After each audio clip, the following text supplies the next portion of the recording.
Okay, good morning, everyone. Welcome to our October 21st, 2025, 9 o'clock board briefing meeting. Let the record reflect that we have three commissioners that are present at this point in time. Commissioner Kearns, Commissioner Waldron, and Commissioner Cuny. So we do have quorum, so we are going to go ahead and get started because we have a busy morning. And first on our agenda is Wes with the Northwest Museum of Arts and Culture. Thank you. Thank you. Thanks for having us here. I'm Wes Jessup. I'm the Executive Director of the Northwest Museum of Arts and Culture, aka the MAC. I'm here with Anna Bresnahan, who's our Chief Development Officer. And we just have a few slides that we're going to walk through about an upcoming exhibition we're really excited about that opens in the middle of January. This is an exhibition that really engages families and kids around historic architectural landmarks in Spokane. Part of the museum's mission is about is recognizing and celebrating the history of the region. And Spokane happens to have some architecturally significant landmarks. So we've created an exhibition called Brick by Brick, Building Our City, which recreates 7 major landmarks, including the county courthouse with Legos. And this is a Lego exhibition. It's all homegrown with local Lego makers, Lego builders. And we're working with a lot of partners. And so that's what I'm going to be talking about. Before I do that, I want to thank the commission for sponsoring and supporting the Samurai exhibition last spring. That was a major blockbuster exhibition for the MAC. I have some recognition here. And also, if you go forward one more slide, some of the numbers. We had fabulous attendance at this exhibition. We were able to engage fully with our Japanese American community here in Spokane, and we did a lot of different programs around Japanese American heritage, with this exhibition kind of being the main piece of our programming in the spring. I think one of the most exciting programs we did was a program called Our Stories, Our Families, which brought together Japanese American and Pacific Island community members in a day that talked about it kind of platformed a lot of those stories that we don't often hear. And we had over 800 people at that event. So it's a really wonderful way to bring out a lot of stories that I think are really important for our community. But the exhibition, as you can see, brought over 34,000 people. We noticed we had a lot of zip codes from outside of Spokane. So we always love it when the exhibitions bring in tourists to the community, and they're likely staying overnight when they come over a certain amount of miles. So we were excited about that. And if you want to go to the next slide, Brick by Brick, which I can just tell you now is an upcoming exhibition, and I'm here to request support for this exhibition. And this is, like I said, 7 historic buildings, including the county courthouse, that are being recreated in Legos. This is going to be a major thing. You know, everybody probably has like a Lego person in their life, right?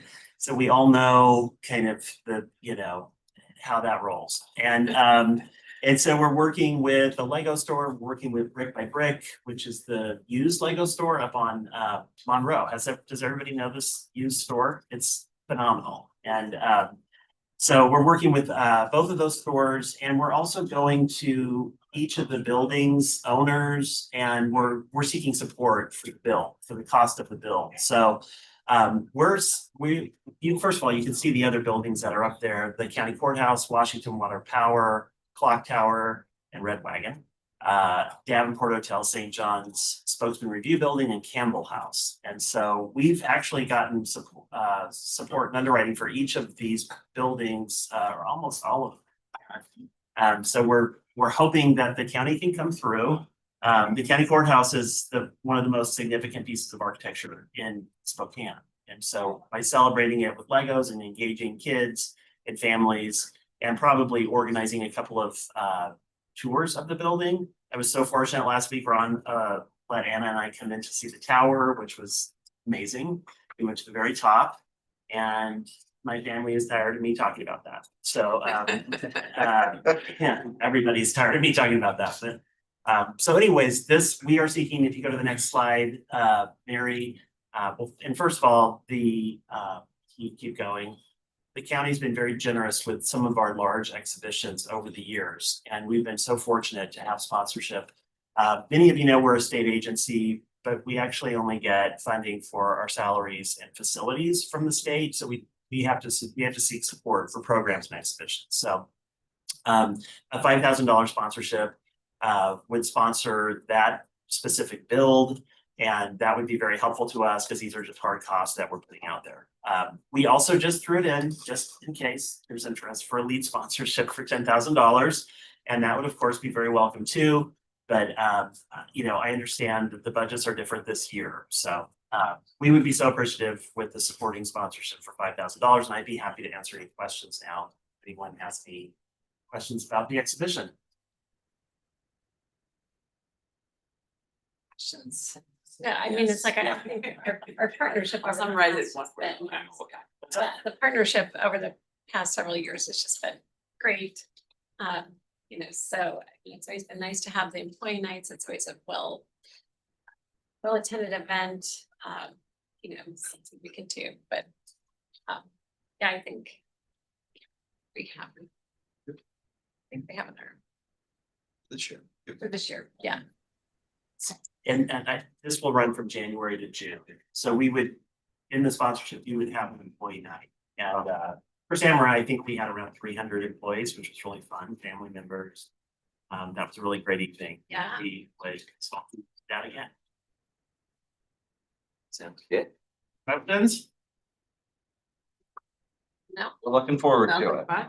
Okay, Yeah. thanks, everyone. Thank you. Yeah, Thank you. Very good excited. to see you. Okay, good to see you too. Okay, that's gonna take us to you. Oh, our timing was perfect. Was perfect. I have a couple of printouts of the slideshow we're gonna present you really quick.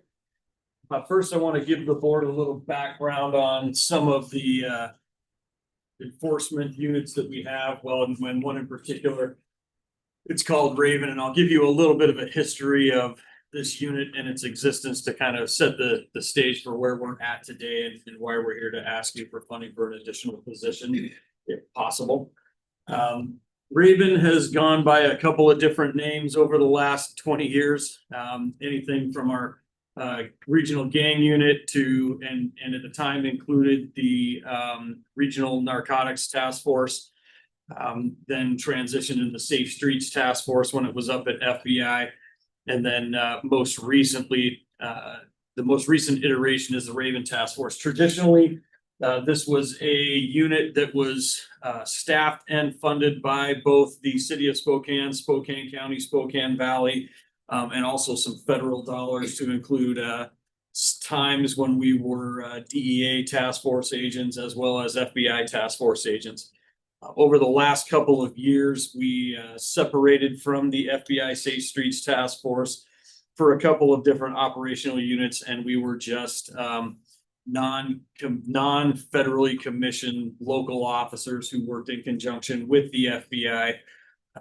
Most recently, the change that occurred to get us to where we were today is every single one of the detectives and sergeants that were assigned by the city of Spokane to the Raven Task Force took the early buyout, left the unit, and they have not replaced any of those bodies. So we are currently comprised of just Spokane County and Spokane Valley funded FTEs.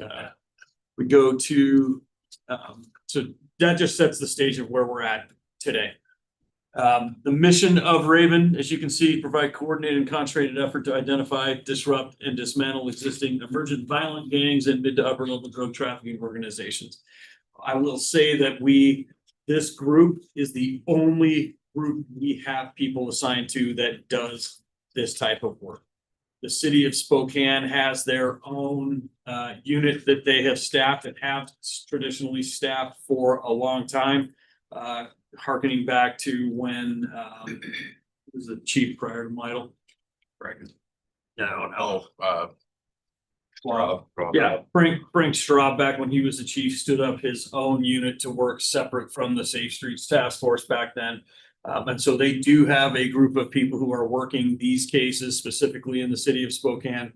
while, and that was just for mid to upper level drug trafficking, not necessarily focusing on gang enforcement. And as I'm sure you are all aware, when we're dealing with people who are recognized gang members and things like that, a lot of times human trafficking and drug trafficking are ways for them to generate revenue and to support themselves. So those missions all tie into one another. But again, the city has their own unit. We right now do not. As it says there, Raven is our only locally staffed drug investigative unit in Spokane County equipped to do the kind of work that they're doing. And next slide, please. Currently, we have 8 full-time and 1 part-time members. You can see the breakdown of it right now. Spokane Valley, with their new 10 positions, is going to move a full-time FTE up to Raven. They have traditionally been what we refer to as 50-50 employees, half funded by the Valley, half funded by the county. With the way the funding is working out for these FTEs, they would like to keep the one Valley person a full-time FTE. And if we were able to find the funding to add a detective up there, it would be a full-time county FTE, which would end up really splitting the difference. And making it both a half-time FTE or 0.5 FTE. So you can see that we do have DEA and ATF as members assigned to the task force. Right now, the FBI, HSI, and a lot of our federal partners are trying to figure out how they're going to align ultimately at the federal level. There's a couple of different options of what this task force may look like going into the future, where we may have more federal involvement from the FBI and Homeland Security with this task force going into the future. But likely it will look like they will have task force officers assigned to this Raven group. And when they do put cases together that rise to the federal level, one of those entities will end up adopting the case federally. We always continue to work those cases. They just end up taking charge on the federal side. And when we do get those cases to that level, usually there is funding brought in by the federal partners to pay for overtime and controlled purchases and things like that when it gets to those levels. So we don't end up funding federal cases. They do end up offsetting those through OCDF and things like that, or what used to be OCDF, things like that. So next slide. Again, you can see we've gone from 14 full-time investigators now to 6.5. These are some of the cases that they have done recently, even being down with 6.5 investigators. This looks like a good set of cases, but I'm here to tell you this is nothing like what we used to do in the past 10 to 12 years. You used to see large federal cases where we were arresting anywhere from 25 to 45 defendants. Those cases are dang near impossible to put together with 6.5 people dedicated to those kinds of operations. You can see that there's some high profile cases like the Kia boys that were causing us some problems in the last couple of years. Raven was ultimately the task force that ended up working with City Major Crimes, taking over that case and getting these gang members put to account, for a lack of a better term. You can see they have had an impact, but our ability to impact the drug trade and the gang activity in our community right now is fairly hampered by our lack of ability to do it because of just staffing issues. So next slide. One thing that we can continue to see, you guys are probably aware, maybe, I'm not sure. We actually send out surveys after our patrol people respond to calls through Axon, and we get pretty decent feedback about what people's concerns are. You can all see both in the unincorporated Spokane County and Spokane Valley, drug activity and drug use and sales is consistently a high concern from the citizens that are taking those surveys. And again, it's a fairly broad metric. We understand that, but it is at the forefront of our community's minds. You all are aware of it, and it takes into account all these overdose deaths, some of the things we're seeing in our communities and our businesses and things like that. But again, it is one of the highest rated top concerns with our community for the people who are taking our surveys. Next slide. Some other metrics, our first responders dispatch drug-related calls, it's quadrupled in the last 3 years. Fentanyl-related deaths have almost doubled. I am not giving you guys any information that you don't already have and aren't already aware of. You can see the drug-related deaths, and again, this is from the analysts that you guys have provided the funding for.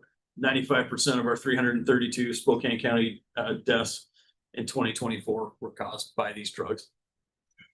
Next slide. Again, see fentanyl related overdose deaths are on the increase, and you have all seen that chart before. Next slide. So the financial impact, right now, cost per detective for total compensation for wages, benefits, and overtime is about $188,000, about $189,000. There is some capacity from the $200,000 you've already given us in opioid settlement funds to fund that analyst, to transfer some of what's not being expended on that analyst's salary, wage, and benefits into an additional FTE.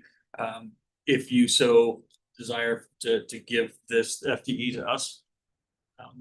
Is that the last slide? Okay.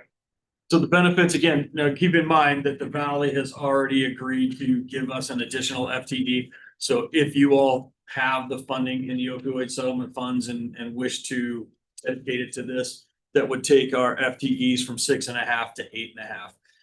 Some other financial challenges that we've had. I'm sure you're all aware that the state legislature this year took out all of the state drug task force funding, removed it from the budget this year for the first time in my entire career.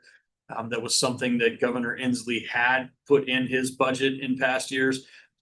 And prior to Governor Inslee putting it on the general fund, it was all burn jag funding that was passed through from the federal government to states. And about 3 years ago, they stopped giving that money to any of our regional drug task forces. What that meant to us usually is anywhere from about $125,000 to $160,000 a year that was given to these task forces to operate. We got 0 this year. And I don't think they have any intents of giving it back. And we are getting trouble even meeting with Commerce about shifting that burn jag funding back to the task forces. And it's not just our task force that they defunded. They defunded all of the regional task forces in the state of Washington. So that's another financial challenge that we're trying to overcome. And most of the, although they have not, and we're not sure when they're going to announce who got the burn jag funding. It is our understanding that every law enforcement agency that applied for it received a notice that they did not receive it. So I can't tell you who did get it, but it was none of our regional drug task forces who got that federal pass through. So. Well, could we go back to the previous one? Next one, please. Nope, keep going down the line, not back, forward. Sorry. Current staffing limits our ability to do controlled buys, large scale drug trafficking organization investigations and intel gathering. Our detectives are not currently producing patrol and contacts due to a lack of staffing to follow up on the work created. What we used to do a lot of is we would go out and do gang MFs, develop information through contacts, working with the Department of Corrections, working with a lot of the street level people to develop information and work those cases up the chain. It has become ever more challenging to do that when you only have 6.5 people to do that.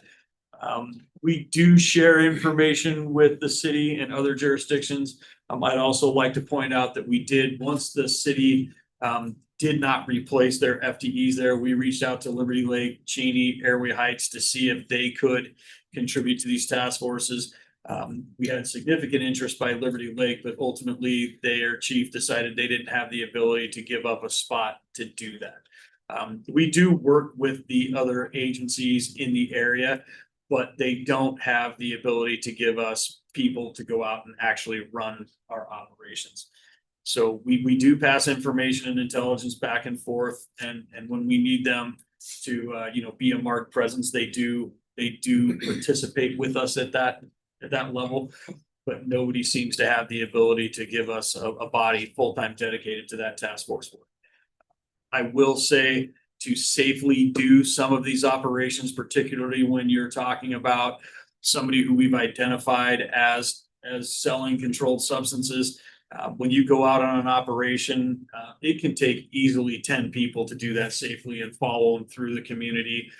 Make sure that we have, if we're using informants or undercover people, to make sure you're prepared to deal with things that can and have in the past gone sideways, to keep our people safe and to keep the community safe. So I know that when you think of, hey, we have 6 people, when you're talking about trying to follow a car through town and follow them to different locations, not only the person who's selling, but then what do the people who receive those narcotics do, and trying to do that very covertly, it eats up manpower pretty quick. So even with the participation of our federal partners, these 2 additional FTEs, again, one from the valley and one from the county, will have a significant impact on how we can staff these and the number of operations we can do. And it would be no surprise to any of you to learn that the people who decide to do these kinds of jobs, they're also the people who are on the SWAT team, and they also train people. And so trying to cover all of those things also takes bodies out of those units as well. Next. Okay. And again, I think we've articulated this, increased staffing, we can have a greater impact in our community, which again leads to what our community is telling us, is that 25, anywhere from 20 to 25% of our citizens say they're very, very concerned about the drugs in our community. This organization, while it does it very quietly, this unit does it very quietly and behind the scenes. They are the ones having the real impact on putting the people who are selling these drugs in our community, not just in prison, but hopefully in federal prison if we do the cases correctly. So. Yes. Would they continue to be a sheriff's office employee when they're part of this task force? Yes. And do you know the state changing its funding? Was that just a budget issue, or was there a stated rationale for that? I just didn't know that. I know back when Governor Inslee shifted the Burn JAG funding away from the drug task forces, and he did fund them out of the general fund. He felt that the better use of those federal funds would be for treatment and outreach and things like that. And generally speaking, that's who gets most of those Burn JAG funding dollars. And it wasn't a huge amount. It was about $3.5 million, if I remember correctly, a year that the federal government was passing through the state. But it meant a lot to the regional drug task forces. Many of the regional drug task forces have collapsed now without the funding. We've been able to, maintain what we do. We also get HIDA funding. That isn't a ton of money, but it also helps pay for operational costs and things like that. But again, it was in Governor Inslee's budget the last couple of years, and it was removed this last biennium. So is Raven the same thing as Safe Streets Task Force? It It's is just now, yes. renamed. Right, because we are no longer a part of the FBI's task force. So, but you said there's conversations about reforming with the feds or not? Yes, but it will look different. For the last, I don't know, was it 7 or 8 years when we were housed up at FBI, they were all designated task force officers. However, what we have always needed and what the city always needed is the ability to have our people who are assigned to those task forces work local level cases. When we were dealing with the Kia boys and a lot of our juvenile violent crime, there was some conflict with the then FBI supervisor not wanting our people up at the task force to work those local level cases, to the point where they were not allowing their federal agents to go out on any state level case. And that was a new approach. It was a different supervisor who had come in and didn't quite understand how we worked locally. So that relationship became pretty strained. Just in the fact that, you know, the federal government couldn't handle people who were under the age of 18 committing violent crimes, and we had a significant issue in Spokane County with that. So we had to separate to make sure that the very limited resources and assets, both we and SPD had, could address the crimes that were going on in our community. The only issue we have now is that now contracts with the Safe Streets Task Force very clearly articulate that we are essentially giving those bodies to the FBI to do whatever cases the FBI wants. And frankly, I don't have enough FTEs, and neither does the city have the FTEs to just give people to the FBI and say, well, we're not going to have more cases that matter to us. But again, I think the way the expectations of the federal government, that supervisor who Some of comes. those federal cases are cases that are impacting people here in Spokane Well, County. they are, and frankly, what the fail of the recognition is that a lot of the federal cases generated from local cases that the task force would generate. Under Sheriff Kittlestead was the sergeant of that task force for a lot of years, so he could probably speak to that a little bit more clearly. Yeah, when we talk about the name of Raven, I was back there when it was the gang enforcement team, when Fozzie and Chief Kirkpatrick actually going back to 06 created it. And I wouldn't call it the golden era of the task force, but we did a lot of federal cases over those years, every couple of years. And there are significant federal cases, and we combined in a lot of the violent crime from the state cases. City and county homicides were gang related. The hanger-ons, the other high-end gang members that with significant criminal histories were brought in. I don't think you're ever going to probably see with the FBI model, especially with the federal budget issues they're having, which they didn't have going back 15 years ago, the days of where we used to have it, where we had 12 people up there. We had DOC, we had state, county, valley, and the feds all working together and working some local cases for the benefit of a future bigger federal case, right? And always working towards that bigger federal case, but then dealing with the Kia Boys issues as they popped up. Because it's going to be so concentrated, even if they get this HSI, FBI, DA, ATF, the task force, it's going to be more of you bring your folks in when they have something and kind of go back out and handle your stuff and come in as necessary. If you can imagine almost like a lung, that kind of a model. So that's the sheriff hit the nail on the head. It really comes down to safety for the investigators. When you're out on operations, it does chew up a lot of people, and going out with 5 or 6 people, it just doesn't work. That's if everybody's there every day, never take vacation. They're already working a ton extra hours and everything else. So, And I will say, we have covered that for the last year by pulling our property crimes investigators out of SCIU and SVIU to go help them. But that means those folks aren't working their property crimes cases and things like that. They're out doing task force stuff. So So just so I know where you're at today, so one of them says before staff was reduced from 14 to 6.5. yeah. But the other slide says the current makeup is 8 full-time and 1 part. investigators. There's an analyst and a coordinator who is an STA, basically. That Okay, when we're talking about people working cases. okay, Yeah, okay. or- And so, and then when the one from the valley comes on, that'll bring you to 9 total and 1 part-time. So what's the ask today?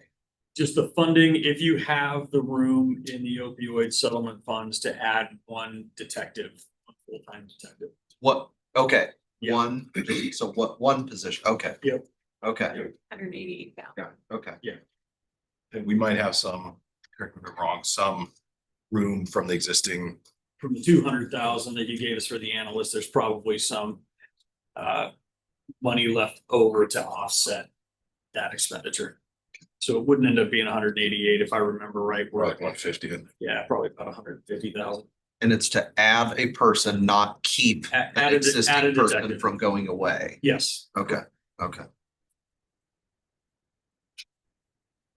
I think it's a worthy investment of opioid dollars. Our strategies, I think, have been pretty comprehensive. We've got kind of upstream, we've got treatment facilities. We've got some law enforcement pieces as well, but you know, if we can help disrupt some of the supply side of the problem, I think that's a good thing. My only question would be, can we just figure out what that number is that's really needed based on the other authorization too? And then just double checking with Justin if we haven't already, that he's good with it, given I know he's got other plans in the works to kind of increase the response too. So, but otherwise, I think it sounds like a good idea. Yeah, I think I checked with Justin to make sure it was allowable. I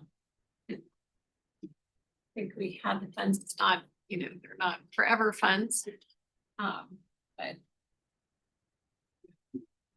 I spoken to him. I can share, Heather was just telling me that, Justin's up there. there's about, Oh. Right corner. Oh, there he is. So Justin, if we see that you're on, we'll go ahead and let you answer the question. Hey, good morning. I wanted to turn it over to Scott. I think Scott was going to give an update on the total amount that might be available. That I think Heather might have a more up-to-date number, and then I can speak to the allowable use and kind of future projects as well.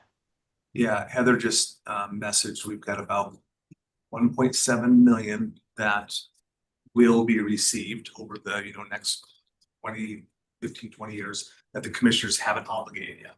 So it's not we don't have it in hand right now, but we'll have it over time. And and she also confirmed there's no known lawsuits that are pending that haven't been settled, where we would then expect to have some more funding in the future. So that's what we know right now is we have about 1.7 million of to be received dollars that has not been obligated. But for 20 years. Yeah, I think 2000, I have to look at the sheet, maybe 2000, maybe it's not that long, but I think the longest one was 18 years, and that was a couple of years ago. It's out of the 2004. Justin.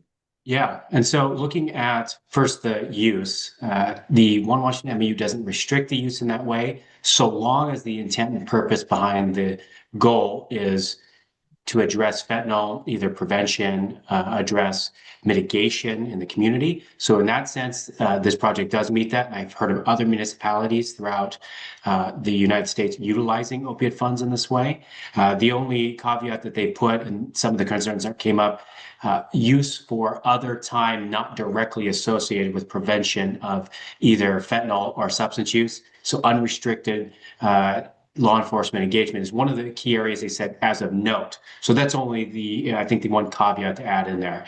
As for use of funds of coming into January, we'll be giving a request for the board to begin looking at two key areas: operational for treatment and commitment to the existing projects. However, based on the current budget for the detective for the 188, as well as I believe the Sheriff's Department has come for the last when they initially were given the funds and now under the $200,000. So there is money there as well as some reserve. And we've been going under some of the allocated admin for 2023, 2024, and into 2025. So there may be even more money available with the admin not being completely brought down. That although we give you a total number of what could be used for projects, there could be additional money there for one-time use and or for a short period of time for admin dollars that have not been expended, because both our department and as well as Heather's department have been really good at managing those admin costs, which has allowed for an increased use of,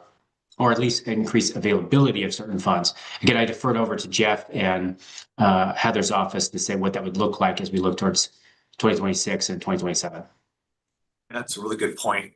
Justin indicates in Heather's tracking of the opioids, we're assuming the full, we're assuming 5% of the funds would go to the OAC. And if you recall from the One Washington MOU, it said up to 10% of your opioid funds need to be set aside for the costs that are incurred by the OAC. Justin's team is doing a great job managing that. They're much lower than that. And then the county has the ability to take up to 10%. and we're not utilizing that amount. So those are programmed in, projected out to use those. So to the extent that those are running under, that 1.7 becomes bigger. Justin, when you come in January, will you know more about the number on the MAP expansion for the health district? And whether the current number that's penciled in and projected out is accurate or may be changing? Will we know that? At this point, Yeah. we're not giving any money to the health district. The health district was able to figure it out within their own. Okay, I think the number that Heather's giving assumes a pretty big allocation to the health district for that. So I think that, 600,000, What's yeah. gonna be 6? Yeah. and I think it was gonna be, is it repeating Yeah. yearly? No, I don't think it was repeating year, it was startup. So. We did budget in for a continuation of that program with the expectation it would take time for individuals to get on rolls with Medicaid. So there was a transition period. It was a 2-year projection. That cost was included in that. So yes, we can tell you right now that's $800,000 that currently was allocated but has not been expended. So that money is available if it isn't to be assigned towards that area. And again, that was why we really strictly looked at areas that could already be funded, and the fact that there's a lot of movement on health district board to use existing funds, and the fact that we're also getting the same intent done through other means, through multi-care. As we look at expanded MAP, we're already doing it. So now the question is, should we continue to put money towards expanded MAP, or look at other ways that we could expand access and maybe not MAP treatment availability, which is there. It's just about how do they get in. So in January, we may actually be in a better position to provide numbers saying we actually have more available, because what we anticipated in terms of use has not actually, we have not expected the same costs. We've been underutilizing quite extensively, but still achieving the same goals. So that's a really good win for our community. One of the key areas that we have not, and this is what we'll bring forward in January, identified is operational costs associated with the Crisis Relief and Sobering Center. That expansion, if we want to expand use for those with that are uncovered, will require startup costs. And so that's partly where do we want to plan for that now so that we have that money available, or do we want to look at potential other avenues to do something immediate? So all something we were going to bring forward in January. Thank you. Justin is Okay. correct. The 400,000 for MAP expansion is currently in the projected uses. So to the extent that it's not used less, that would also free up some dollars, but I think the startup, not the uninsured piece for the Crisis Relief and Sobering Center is an important one to have just identified and unknown right now. So Pat, just a second. So the sheriff has another meeting he's got to get to. Yeah, I gotta go meet with the US attorney real quick, but these two gentlemen know far more about the operations than I do. Stuck with us.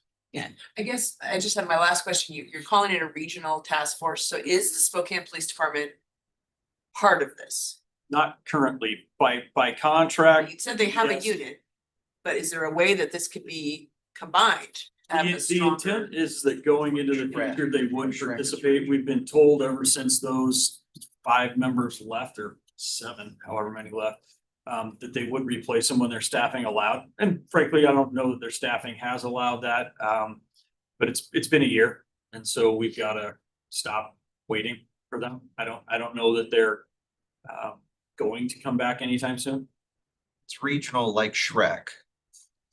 Well, except, I mean, all the funding comes from each Everybody's a individual part of it jurisdiction. except- Right now, the regional partnership consists of us in the Spokane Valley. And then again, we do have some federal task force officers who do work with us. It's just not structured like it used to be. And once the federal government figures out how they're going to be running these regional task forces going into the future, we'll probably have a little bit better idea about whether, they're paying for cars and overtime, or, whether they're housing us or not. But right now, they're not doing those. And I don't have enough people, working this on our behalf, doing the cases we need them to work, where I can give them 2 or 3 people and say, feds, do whatever you want. Yes, are they impactful? Sure, and they always have been, but I just don't have the capacity to give them bodies to just turn away and let them do whatever the federal government needs to be. The way it's currently constituted, it gives us the most flexibility to respond to state level cases right here in Spokane County. And then when we need to access the abilities and technology and the resources that the federal government has, we can now do that too. So I'll just say, I'm in favor, you and I had talked about this, but it's like of our opioid dollars, it's a very small percentage that we're putting upstream. And that, I think that's why we really wanted the drug analyst, because that was one of the few upstream ones we were doing. Everything else was kind of downstream on the opioid dollars. And so I'd be in favor of this. Sounds like Such a small percentage. dollars there. Yeah, So they are. it seems like a good program. So I'd support John. and this is a position we can fill immediately. Thank goodness for the staffing situation we find ourselves in, but we could put them up there as soon as you all say available. Pat, you've got a question?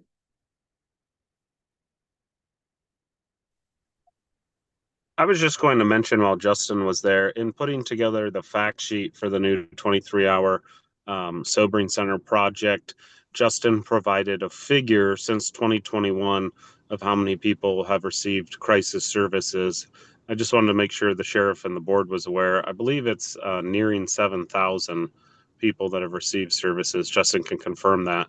But that's a very significant milestone. And I think in the next year or two, we'll hit the 10,000 mark. That's people who've received services. So if you have folks asking about the county investments, I think that's a good one to highlight. Thank you. Thank you. I apologize. Thank that you. early. You're good. Is there any other questions? Just on the opioid thing, I was just thinking, as we're talking about the different investments that the commissioners have made, I'll talk with Pat and Heather and Justin. We might want to do like some sort of pie chart or graphic that shows how much is invested in prevention and mitigation versus treatment, recovery, that sort of stuff. So I do think it highlights you can just invest everything in treatment, but if you're doing nothing to stem the tide, that's where you really want to get it out of our communities. So you're not having, you can invest less in the treatment side. You're eradicating the plague that it is right now. Yeah, I think Pat, that'd be a really great, kind of press release as we look at doing this. If we show that, Justin.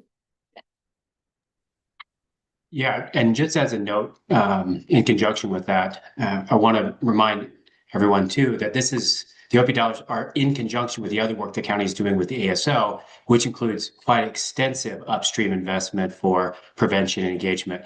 Not BHA ASO dollars for law enforcement. So the opioid dollars are unique in that aspect to be able to provide that engagement. But there are a lot of preventative work being done by the county in that way. Opioid dollars are just a small picture in a larger one.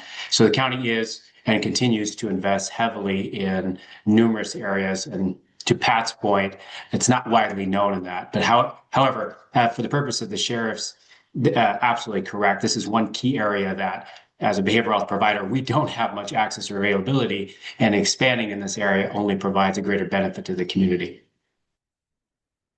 Yeah, so I think that's a good point that, we could, as we know, it's just hard to explain to the public, all the things that we're doing, because even on the mental health side with what we're doing with the student wellness program, I think is helping, upstream. So we can, try to figure out how best to communicate that, but also show as we look at just the opioid dollars, all we had was $200,000 invested in the sheriff's office that was upstream. So I'm excited to put a little bit more there. I could just add just a couple of quick things. This has been a great conversation. Like you said, Commissioner, the comprehensive looking at the opioid issue here, it's not just who's bringing it into the community, and that's where we're involved, right? One of the other things I'm very proud of this unit. I worked there for 14 years and helped get it kind of off the ground. Sheriff Knezovich really was able to get a lot of groups together, and we've tried to continue to do that over the years. But it wasn't always just about going into a drug buys and busting drug dealers. Gangs are a huge issue in this community, have been for a long time, and gang prevention intervention was a significant part of what we spent a lot of time on. Chief Richmond and Airway Heights and I worked together. We got hired together. We worked together for years on some of those projects, worked a lot with Spokane Public Schools, other school districts on education, the intervention part. We had a Stop Spokane Gangs website. We were trying to do everything we could, and we did a lot of work. It was kind of behind the scenes, and we're doing a lot of press releases, things like that. But it was important work, a lot of the community members. This would also, just to piggyback on all the benefits of this, using these dollars would help relieve some of the pressure on some of our other investigators in order to get back into doing that, instead of being completely, assigned to just work drugs. Now my gang expert can actually go do some of this proactive work, which we really have wanted to do for years. And when the city pulled out, and as far as the regional part goes, some of it might be, we don't want to change the name again. It seems like we moved away from I really like Safe Streets. I wish we could have kept it, but it was kind of more of a trademark copyright thing with the FBI. I think it says a lot about what the unit does, is keeps streets safe. Maybe we go back there, who cares? I don't know, but that's probably part of it. But also in drug investigations of this nature, which are mid and upper level, meaning these are not entry level folks, these are significantly well-connected individuals. We're not going to worry about what color the street signs are when we go to follow up on these cases. They may lead to people that live in the city and deal in the valley, deal in Medical Lake, deal up at Deer Park, right?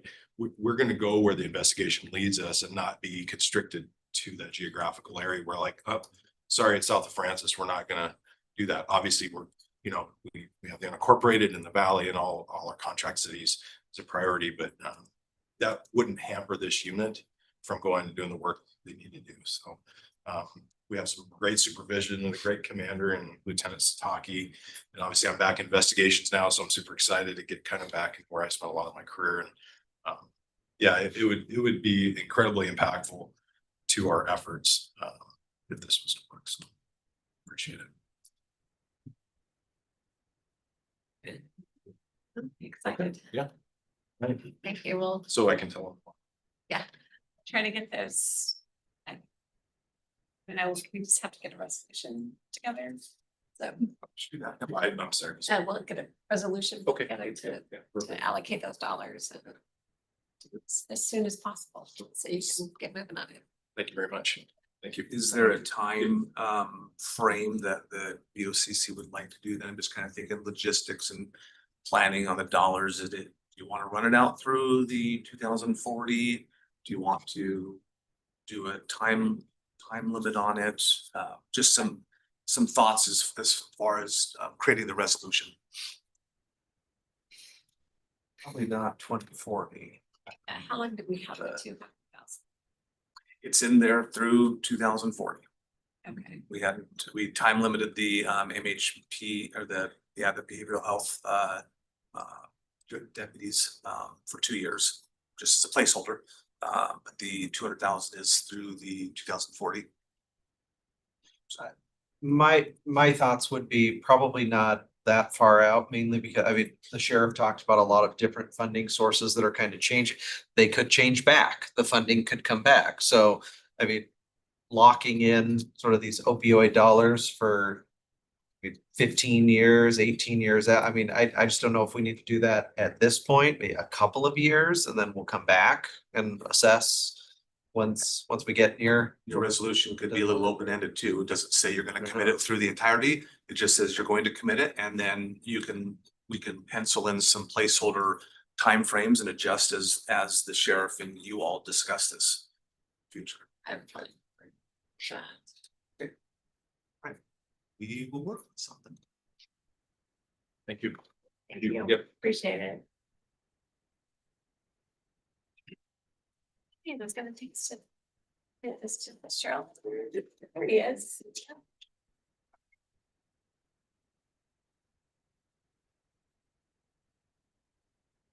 Well, good morning, Commissioners. We just got a quick one. We were just asked to update the board on our DSHS child support 4D budget for 2026. Basically, the governing law behind this is called Assistant Listing Number 93.563. It's just child support enforcement. There's no RCWs that backs this thing up. Our role as keeper of the legal record is that we support the enforcing of the child support orders. Absent parents, we do the establishing paternity, and in all the financial matters, we handle those too. DSHS calculates our grant based on samples of case type 3 family law and case type 5, the adoption paternity. They'll send us in documents, we verify those documents, and they'll pull out the amount of work, direct and indirect costs they think that we're doing, and then they'll base their grant on that amount of work. 2025, we were awarded $306,000. Obviously, the state took some significant cuts, but we've been awarded $306,000 again for 2026 for the calendar year. So we're pretty happy about that. We do a lot of work and they know that. We submit our refund request throughout the calendar year every 3 to 6 months. Josh will put together our staff's work and our costs. We submit it to DSHS, and then they'll authorize a portion of that $306,000 to be pulled out to continue doing our work. And we always meet the $306,000, or whatever amount of money we're given, we always complete it by the end of the year, so no money is left over. And then finally, when this money does come in, it goes into our general fund, and we take it out of there. So that's where we sit right now, just for the board. In summary, we get $306,000 this year, calendar year for 2026, and we had $306,000 for calendar year 2025. Any questions? And I guess, were you anticipating to get the full amount again? No, we were not. So we're very happy we did, because the state took significant cuts. We were expecting them not to cut our money back. Back in like 2022, we got $274,000. Well, it helps everybody's budget, because it goes into the general fund and then we pull it out so we get refunded and use it. So is there a resolution coming towards us to accept funds, or? Yes. Yeah, because it's a state grant. Yeah. So that was the main reason they asked us to come down and just update you again that we're looking at $306,000 coming in. A good news story.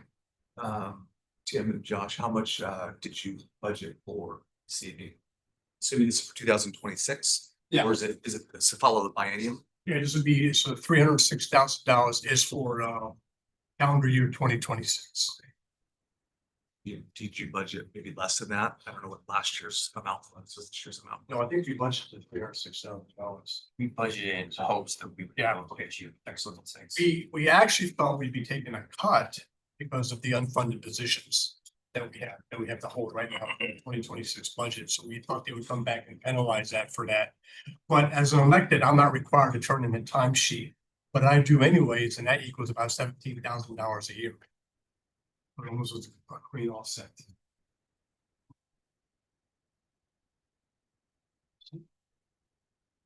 Perfect. Under 5 minutes. All right. Yeah. Okay. Y'all have a great day. You too. You too.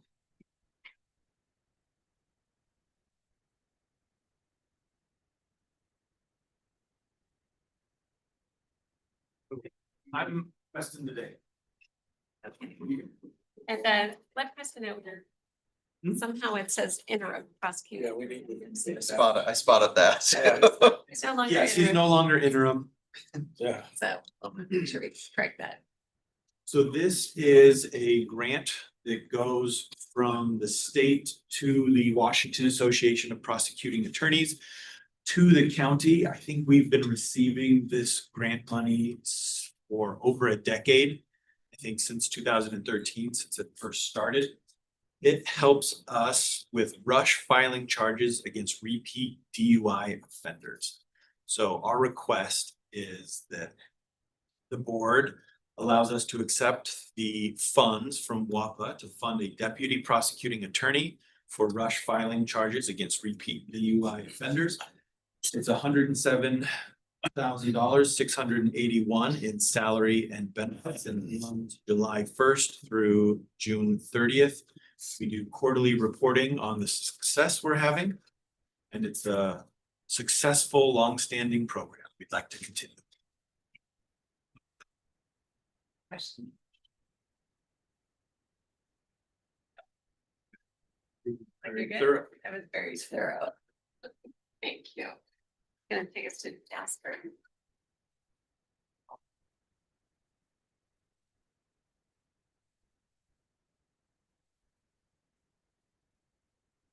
Morning, commissioners. This one should be another pretty quick one. So in 1953, the county acquired this railroad right of way from Great Northern Railroad. And then in 1959, we had transferred what we thought was the entire width of that railroad to Edith A. Burke, which was 45 feet in width. When in actuality, that was supposed to be 65 feet in width. That was based on a assessor map that had a scrivener error. So all we're trying to do here is to transfer that extra 20 feet that we had conveyed back then. This was discovered by the surveyor of the current property owner. And he is willing to compensate the county $300 for staff time, pay all survey or all recording and excise tax associated. So, all right, is that board approved?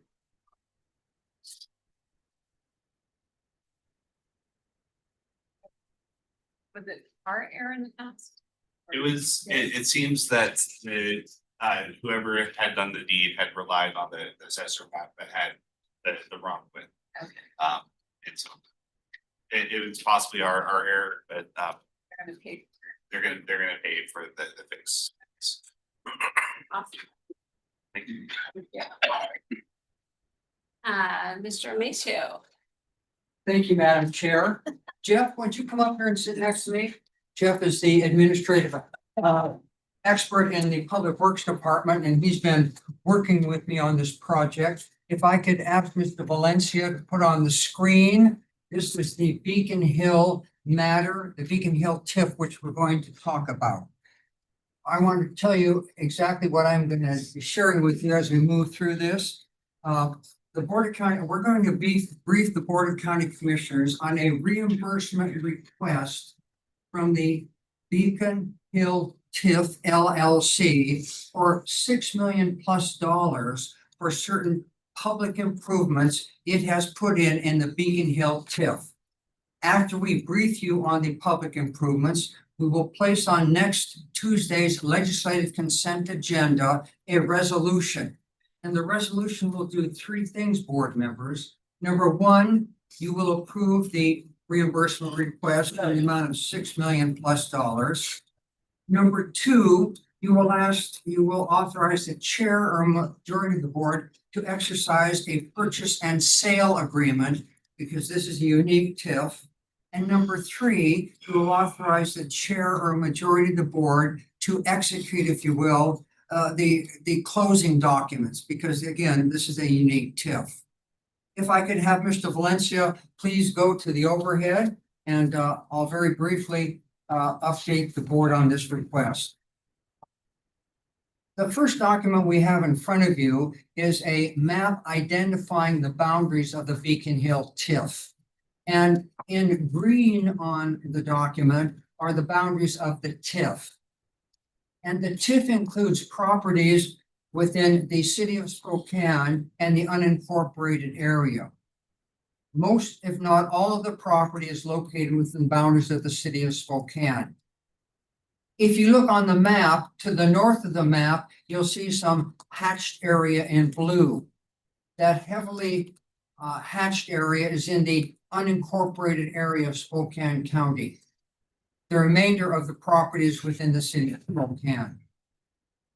This is a unique TIF in that there are two areas identified in the TIF.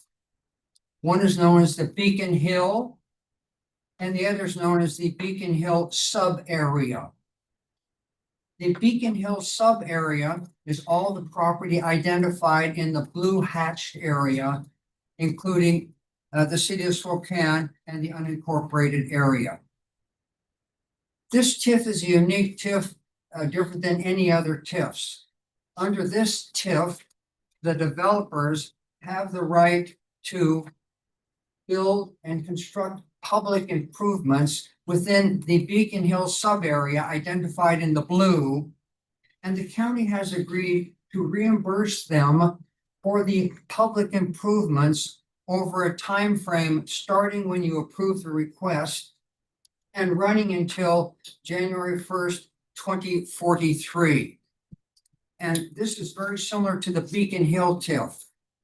Normally, when you have a TIF and there's a request for reimbursement, when they make their request and you approve it, there's sufficient tax allocation revenues to pay them for the entire amount. But in this particular case, the board signed a reimbursement agreement.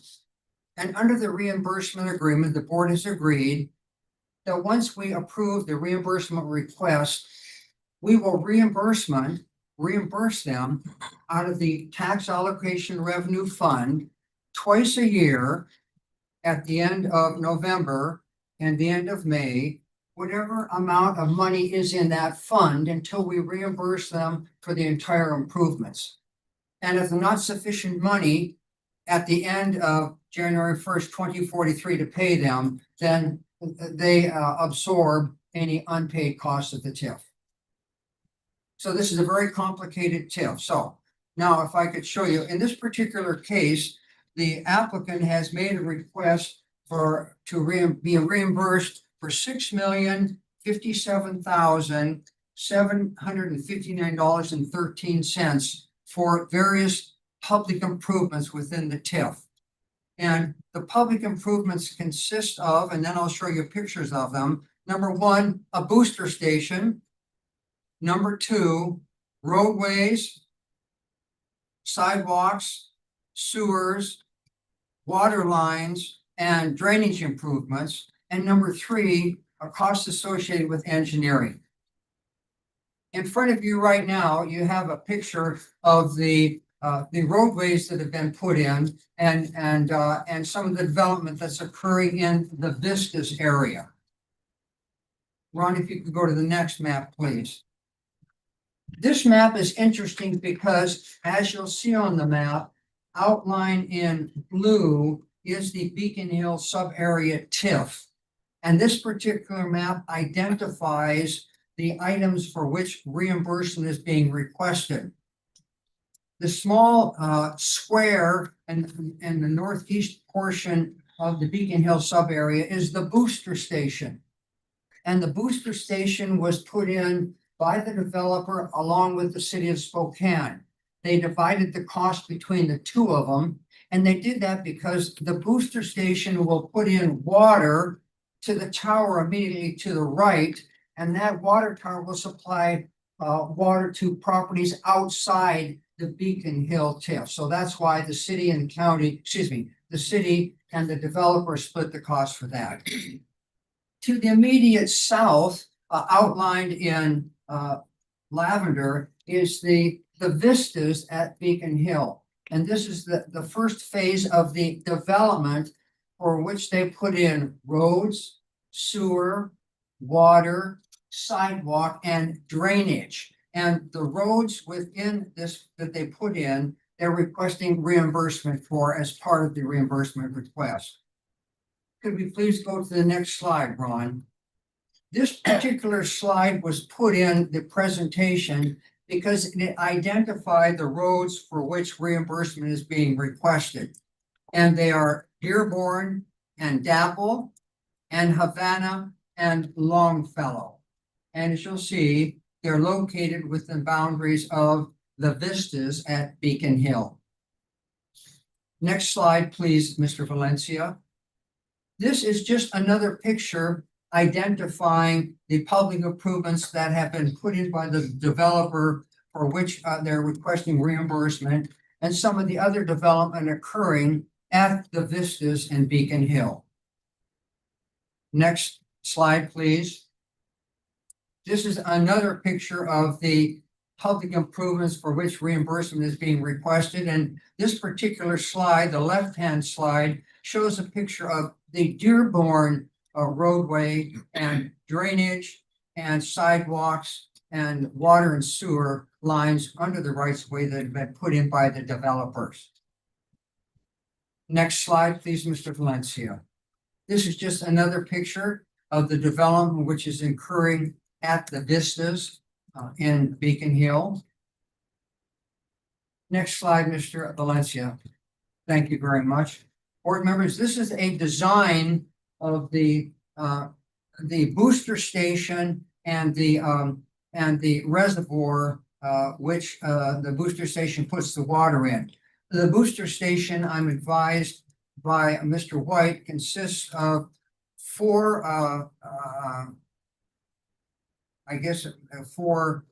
pumps plus two backup pumps. And as I say, they will put water in the reservoir to provide water for the entire Beacon Hill area plus properties outside the Beacon Hill area. And then the final slide, Mr. Valencia, please. The final slide, board members, is a picture of the pump station which was put in and the security around it. And the pump station, of course, once it was built and it was all the equipment was put in, it will be maintained by the city of Spokane, and the developer will not have any responsibility. With respect to this particular reimbursement request, a request was filed by the developer, Beacon Hill TIF LLC. It was submitted to the County Public Works Department. County Public Works Department has the approval of the city of Spokane accepting all the public improvements for which reimbursement is being requested, that they have complied with the city public works criteria. And Mr. White has prepared a summary which is in the documents which you have in front of you today. What we are requesting is that we are recommending the Board of County Commissioners approve the reimbursement request by the Beacon Hill TIF LLC in the amount of $6,057,759.13. We're requesting that the Board of County Commissioners authorize the chair or a majority of the board to execute purchase and sale agreement, which will allow us to reimburse them until the TIF is over in 2043, the total amount of reimbursement being requested. And this is unique in that we have closing documents in conjunction with this transaction, which the chair of the board or majority of the board would be authorized to sign. I think the Public Works Department and legal counsel is recommending to the board from a legal perspective that we feel comfortable in recommending that we move forward as I have recommended. Are there any questions from any of the board members that I can answer with regard to this presentation?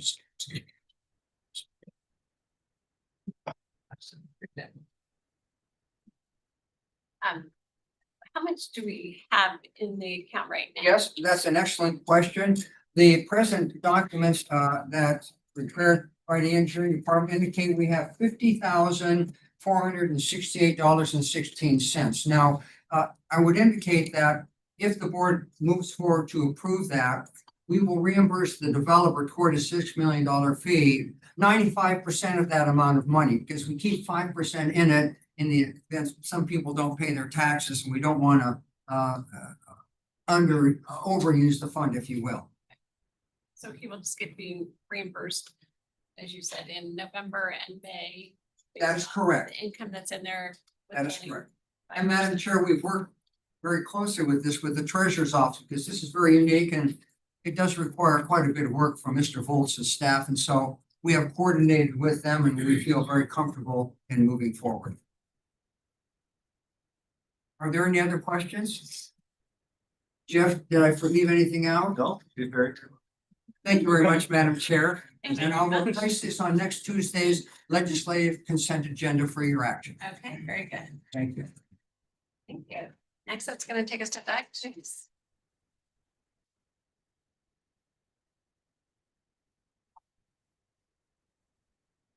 I'll use this thing. Tough act to follow, Mr. Chase. I know. Well, we'll be honest on this. Yeah.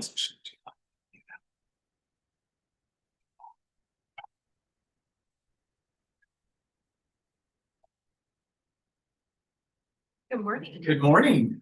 Thank you, commissioners, for your time this morning. I think I mentioned recently, we had put together an update for our 2026 facility use and program fees for the Parks Department.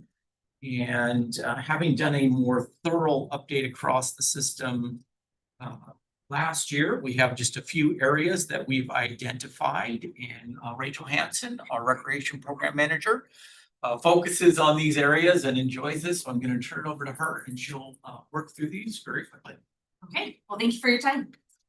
So we will be presenting on the 2026 Spokane County Parks Facility Use and Program Fees Exhibit A. Each year, we do a comprehensive review of our fees and policies with the goal to ensure that recreation opportunities remain accessible and affordable for the community, while also maintaining our financial responsibility and reducing reliance on the general fund. We use consistent data-driven approach. This includes reviewing the actual costs of providing services, conducting our market comparisons of similar rates across the region, and striking a balance between competitive pricing and cost recovery. We aim to keep our rates reasonable, that is high enough to sustain operations, but not so high that they become a barrier to participation. For the 2026 season, we're proposing a modest adjustment in 3 key areas: aquatics facilities, Camp Carroll Lodge, and Liberty Lake Regional Park Campground. Under aquatic facilities, a $1 increase per public swim entry is proposed, with children ages 0 to 2 continuing to remain free to swim.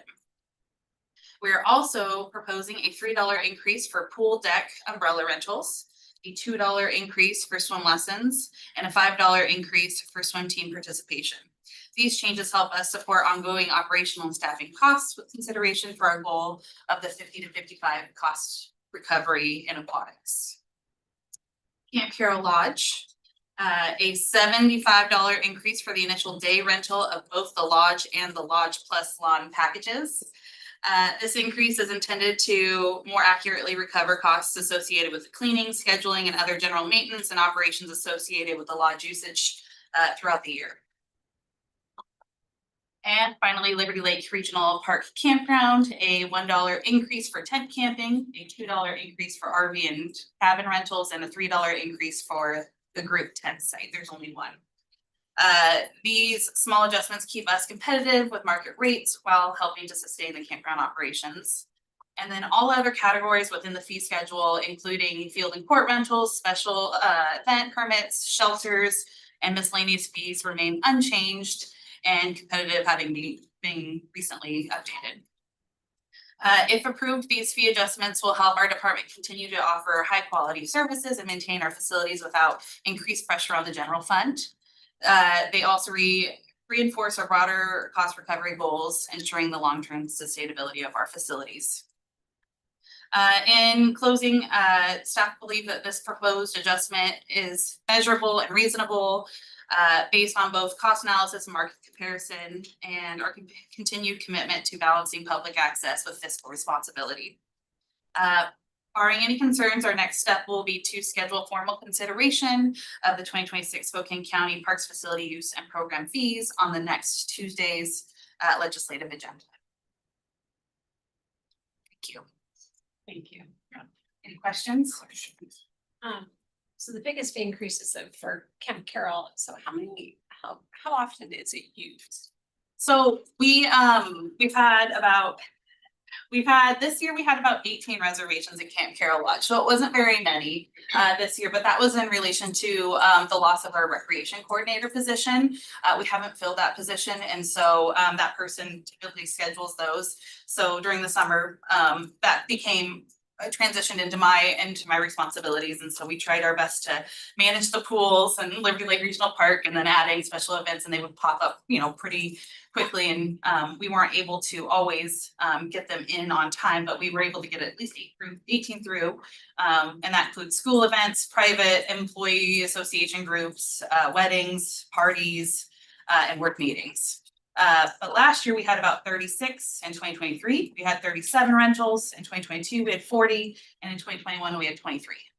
I think we learned that about half of those are last minute rentals, and that's where that position was really helpful when it was filled, is they had the capacity to to help folks with those last minute arrangements and so, but that gives you a feel. And we hope to fill that position for next year. Yeah. That one we're working on. So, Any other questions? great, thank you very much. Appreciate your time.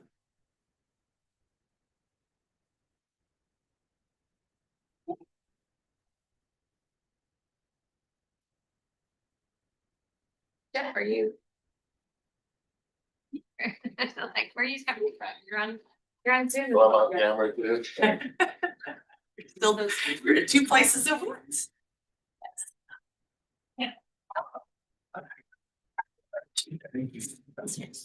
Or at least your computer. Doug leaves. Grab Doug's. Just Oh, we chatted with him. Yeah, we. Myself and Jeff. Assuming the ability for them to absorb the. Yeah. Inside, yeah.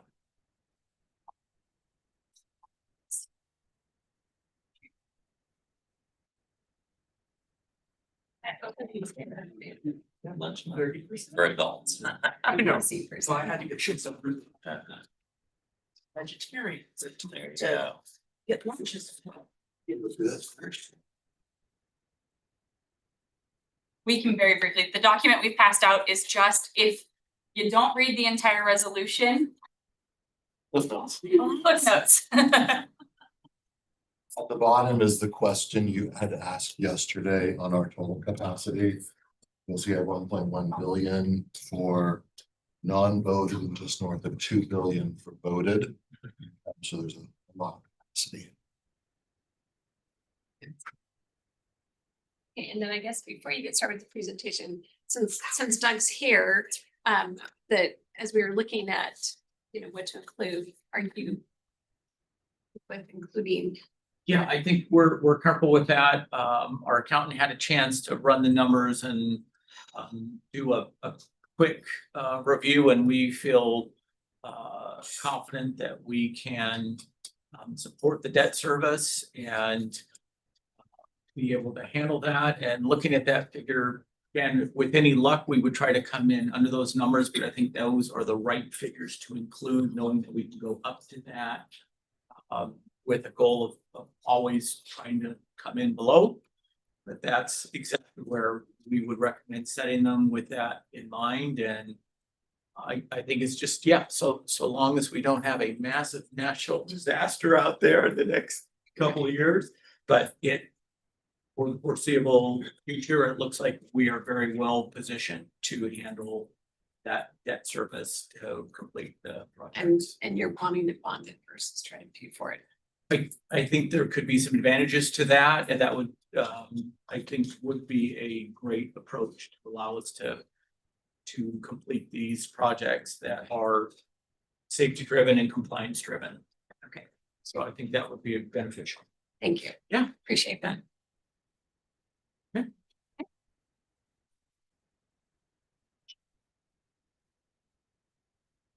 I think I'll take it away. Good morning. I'm Deanna Gregory, partner Pacifica Law Group, Bond Counsel County. In front of you today is a copy of the bond resolution authorizing not to exceed $60 million to finance various capital improvements of the county. We can walk through the project and some of the broader provisions of this resolution. But I also want to point out that Scott Bauer is on the phone, municipal advisor of the county, and can talk about some of the numbers and some of the bells and whistles that went into some of the delegation parameters that are outlined in section 2. Yes. The resolution was sent to you by Tessa last night. It's not actually in the packet. So if you're looking for it to follow along. So. Follow along and to read it. Riveting reading. So you've all committed it to memory already. I'm reading. All right, since we last spoke, we have split the limited tax general obligation potential financings that the county may have in the pipeline into potentially two separate issues. This one in particular focuses on a new money piece for various capital improvements, not only the golf course improvements in the maintenance facility, but also boilers, infrastructure at campus, and a whole host of other improvements to county facilities. It also authorizes the refunding of two outstanding series of bonds, just in case the markets are favorable and it ends up in resulting in savings. So we've included those just in case, because the market of course changes every day, and if those come into the money, then it becomes beneficial to refinance or refund those obligations, and it might be worthwhile to pull the trigger on those.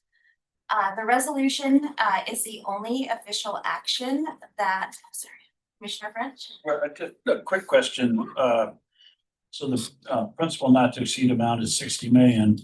But when you add the 12 and 14 and the other, you come up to 62.4. So. Yep. We're 2.4 short. The last minute changes that we made yesterday to the Monroe Court building improvements, we'd originally quoted them to bond counsel and our financial advisor at 3.535. And so we just had that discussion yesterday. We haven't even hit anyone else with that conversation follow-up yet. So this is a not to exceed amount. And I think then we maybe need to discuss the refunding candidates in a little more depth. So we can either look to increase the not to exceed amount, or knowing that one of the refunding candidates is not currently penciling at all. Scott Bauer, I believe, can confirm that. We have capacity in that not to exceed $60 million. Okay. Cover that extra too. Yep. Okay, thank you. Thank you. All right, Scott, did you want to say something? I know you took your. Sorry, I was going to agree that you have the 2012 and 2014 bonds as refunding candidates. The 2012 bonds with about 8 million outstanding are pretty far out of the money at the moment, so are unlikely to be included in any sort of refinancing. So that does provide some additional headroom. So we will. Just a second. Oh, sorry. Go ahead. Sorry. This, on the refunding, is it helpful, is the board, have their arms around it pretty well? It'd be helpful for Scott to just do a quick summary overview of what refunding is. Always, probably always helpful. And I guess I'd like to see what you were looking at, the numbers as to why that one's not and the other one is. So a refunding is basically a refinancing. I mean, just like your house mortgage, I guess, unlike your house mortgage, typically bonds aren't prepayable for a period of time. In the case of the county's 2012 and 2014 bonds, that time has now, we've hit that time. So you can refinance all or a portion of those bonds at any time, because we've passed the call date. The 2012 bonds, when we look at their outstanding coupons on a maturity by maturity basis, have interest rates of 3% to 3.25%. And in today's market, that just doesn't pencil out to provide you with any savings. Those interest rates, based on where those maturities are out, and those are out, they go final maturity out to 2043. Those are still good rates in today's environment. The 2014 bonds they're shorter, so their final maturity is 2034. Their interest rates vary from 3 1/8 out to 5%. And we can again look at a maturity by maturity basis, and it appears, based on today's market, that refinancing those bonds does save the county money. We do look at it on a cash flow basis, how much money you save. We then take that and try to present value that back to today's dollars. So based on, again, current interest rates, we would be looking at about $195,000 of net present value savings, which when compared to the size of the bonds that we're refinancing, comes out to about 3.15%. And so that compares also, if you look at the resolution, there's a minimum savings threshold that has to be achieved in order to consider refinancing the debt. And what do we have that minimum threshold at? The minimum in the resolution is at 2.5%. I think you can find that in section 2B3. Thank you. That's an important one too for the board, when you think about net present value.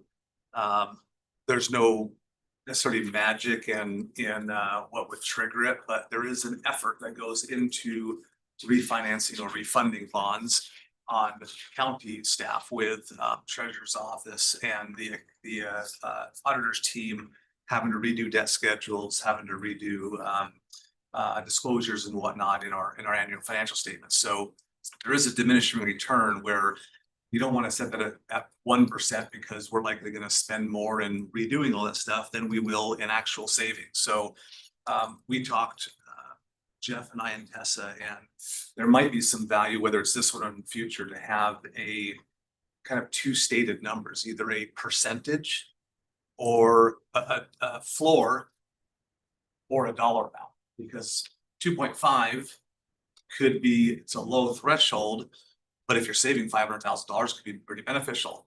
Versus if it's 3%, it's only a savings of $20,000. It's probably not worth doing it.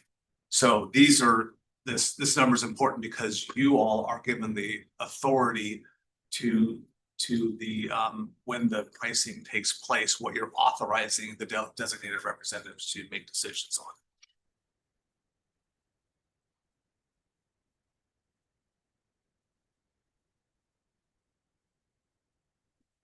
And those, just to take you back to where's the section of the document that was just discussed, those parameters that this board will be asked to approve are in, like Scott said, section 2B, that's page 7 of the resolution in front of you.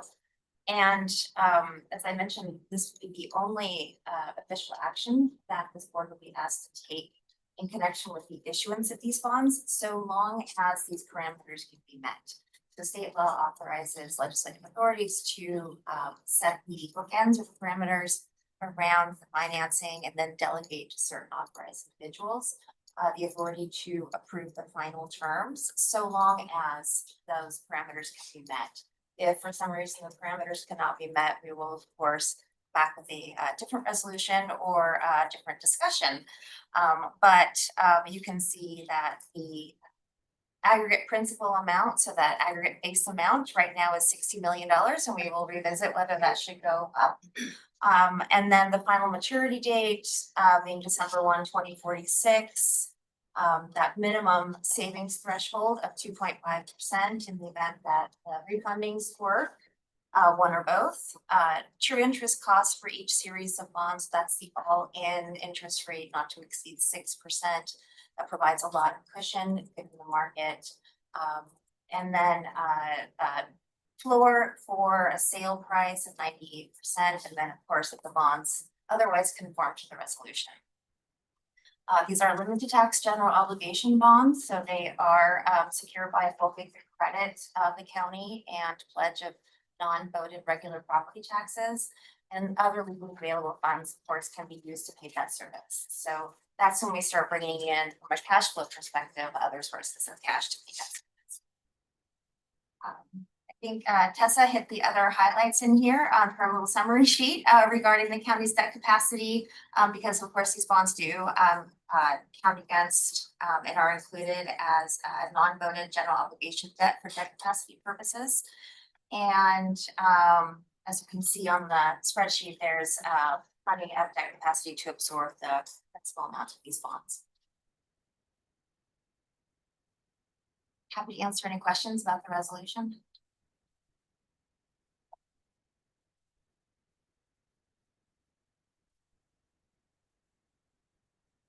Timeline again? We had discussed, we'd been First weekend, December. December, okay. first week of December for pricing and then closing mid-December. That is when the county will receive the funds. And the designated representatives are chair of the board and Scott's positions. We have two designated reps identified in this resolution. Okay.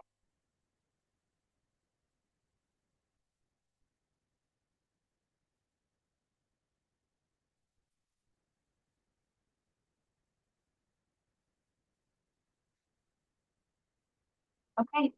Yes. Me too. You have to go over the preliminary statement. Exciting reading again. Exciting. It doesn't get any better than Nope. that.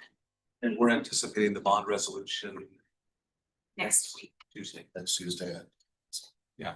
And we'll have finalized the not to exceed principal, of course. Yep. Great. Thank you very much.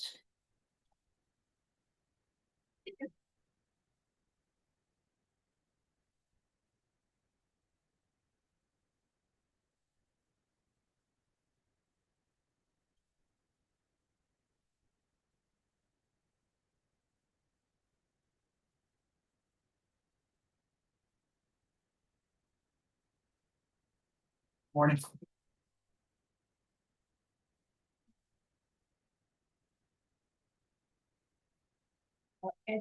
Yeah. Good morning again. Aiden's going to go through our consolidated annual performance evaluation report. So really quickly, just to recap, since it's been a year since we talked about the CAPER. The CAPER is kind of our end of year report for HCD. So Housing and Community Development has an annual action plan at the end of the spring, which details the future 1-year goals as part of the overall 5-year consolidated plan. The CAPER is essentially our end of year report, which shortly follows our annual action plan of the previous year. It goes into our accomplishments, actions taken, and whether or not we met our goals, where we're at in accomplishing some of those goals, especially as construction projects take many years. The CAPER is to both capture previous year projects in any progress that they had during that 1-year period, but also any intended projects for the future and where they stand in that construction phase as well. Next slide, please. If I can, Aiden, I'm just going to add in very simple terms, when we come to you all and say, please approve our annual action plan, that is our note to HUD to say, dear HUD, here's what we hope to do in the next 12 months. The CAPER is, dear HUD, here's exactly what we did in the last 12 months.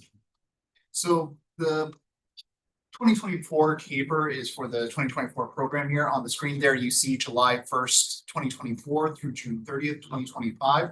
That's the program year that this CAPER is talking about and all the accomplishments that occurred during such time. These are all for federal awards as well. So the CDBG, home and ESG programs. And then this is also the final year of our 5-year 2020 to 2024 consolidated plan. So we also want to note that in this specific plan, this is kind of the wrap up, seeing if we met those overall 5-year goals as well, but also taking some of those lessons learned. When we originally created the plan, it seemed as though there were some categories kind of moved around. We received ESG funding halfway through our consolidated plan. So some things did change over that time. So we obviously have some lessons learned and have taken that information to craft the newest 2025 to 2029 plan that the commissioners approved in early spring this year as well. Next slide, please.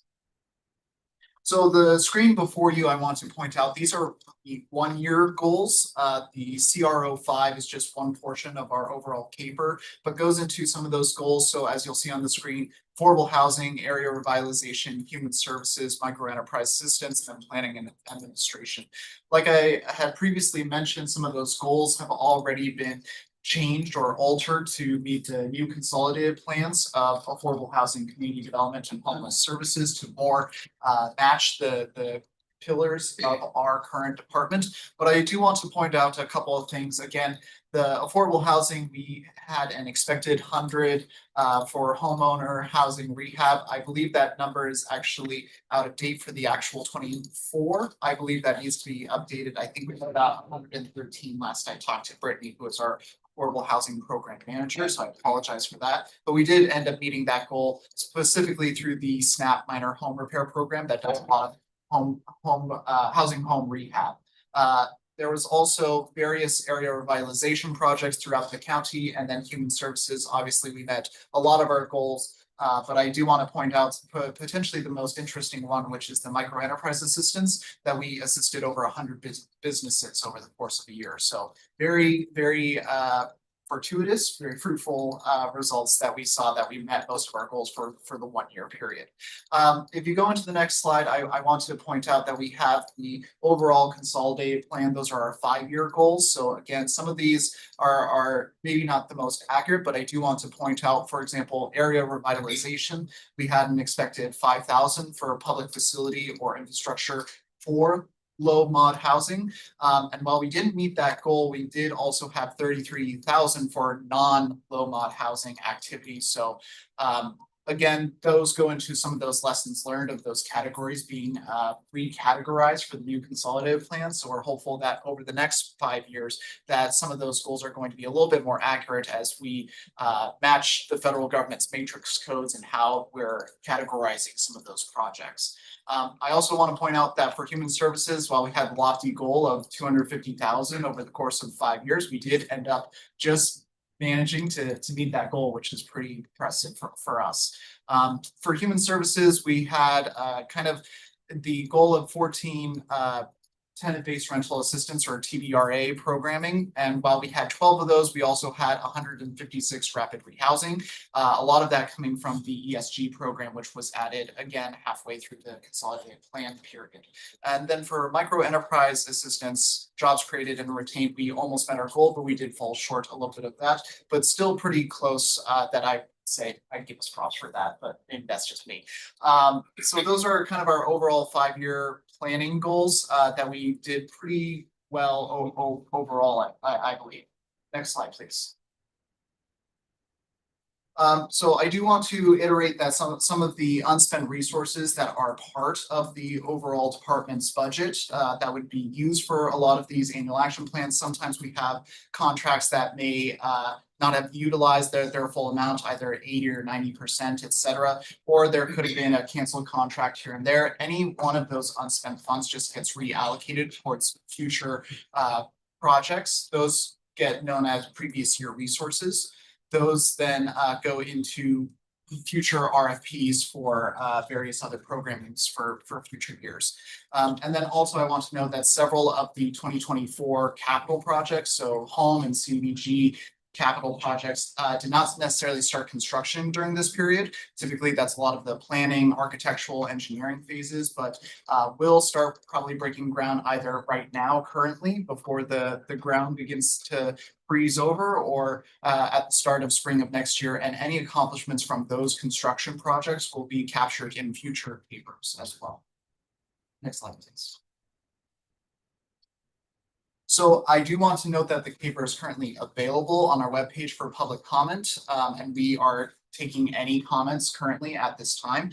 At the conclusion of the public comment period, we will present a summary brief to both the advisory committee and to the commissioners if we do receive any comments, so that you will have those at your disposal. And the comment period, I believe on the next slide, points out that it is a 15-day public comment period that opened on October 9th at our HCDAC meeting and will close this Monday, October 27th, in which, again, we will have that summary of comments if there are any, and we will look to have the commissioners approve the 2024 CAPER and provide approval for our department to submit to HUD on October 28th during next week's legislative agenda item.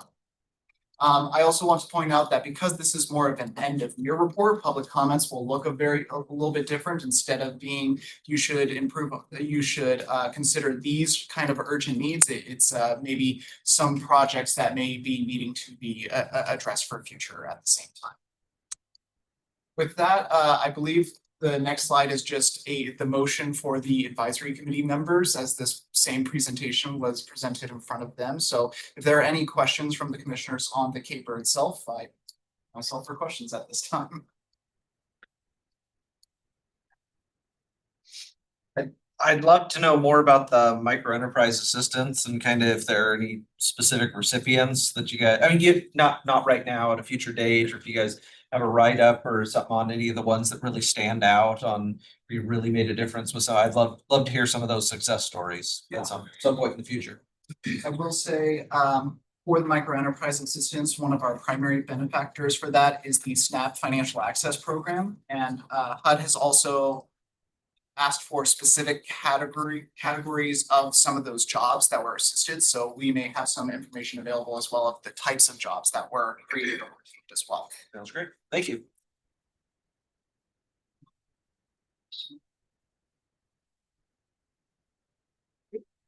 All right. Well, next up, we have our HUD contracts. So Heather, if you want to join us up here, and we've got Wes as well. So these are standard or kind of our standard contracts that we've received in years past through the Community Development Block Grant Program, through Home Partnerships, and then the Emergency Solutions Grant. What makes this year different is that we have executive orders tied to this. So it's called the Addendum 1. And within that addendum, there are 9 different policy requirements. And these all come from the president's executive orders. And so they present some differences in what we've done in the past. And I don't know, Wes, if you want to just kind of provide a basic overview on that, or. Yeah, so I think just a couple of points. I mean, it's not particularly uncommon, I think, for presidential administrations to have policy requirements that are attached to their grants. So I think that is fairly normal. But the addendum that was included, it includes a number of policy requirements that are attached to CDBG, ESG, and home that are reflective of Trump administration policies. For example, limiting the use of grant funds to promote things like gender ideology that's defined in an executive order. Anti-discrimination requirements that are reinterpreted, immigration restrictions on using funds to facilitate or promote illegal immigration or shield illegal aliens from deportation, things like that. I will say that the addendum was challenged by a number of local jurisdictions from across the country. So King County, Snohomish County, Pierce County is a part of that. New York City, Boston, San Francisco. So a bunch of jurisdictions kind of joined to challenge those requirements. And currently that's litigation that's pending. Those jurisdictions did get a preliminary injunction that basically just prohibits the enforceability of these provisions for now. That injunction is on appeal right now, so that might be subject to change later on. I think for our purposes, though, I think it's relatively straightforward. I think that these are current grant requirements. These are requirements that we would expect to put in subrecipient agreements like normal, and to pass those requirements on down to our subrecipients until we hear otherwise from the court on whether they are enforceable or not. Currently, they're unenforceable provisions, and the case is pending. So I think that's really all that I have about the current status of those requirements. And one thing I wanted to know is there are a few things that we've been doing proactively since we received this. So just yesterday we met with the Housing Authority. There's a system, a verification system of citizenship. It's called the SAVE system. And effectively what that does is it takes either a social security number or some type of an immigration number, runs it through there and says whether or not the individual is eligible to receive assistance. So that's a new requirement for this addendum. So we met with the Housing Authority to learn more about that system. They've had a long-standing requirement to use that as part of their vouchers. And so we got some good insight on that. They've got some tools that they use that are pretty straightforward. So we'll be adopting some of those tools, make sure that we're meeting that basic compliance requirement.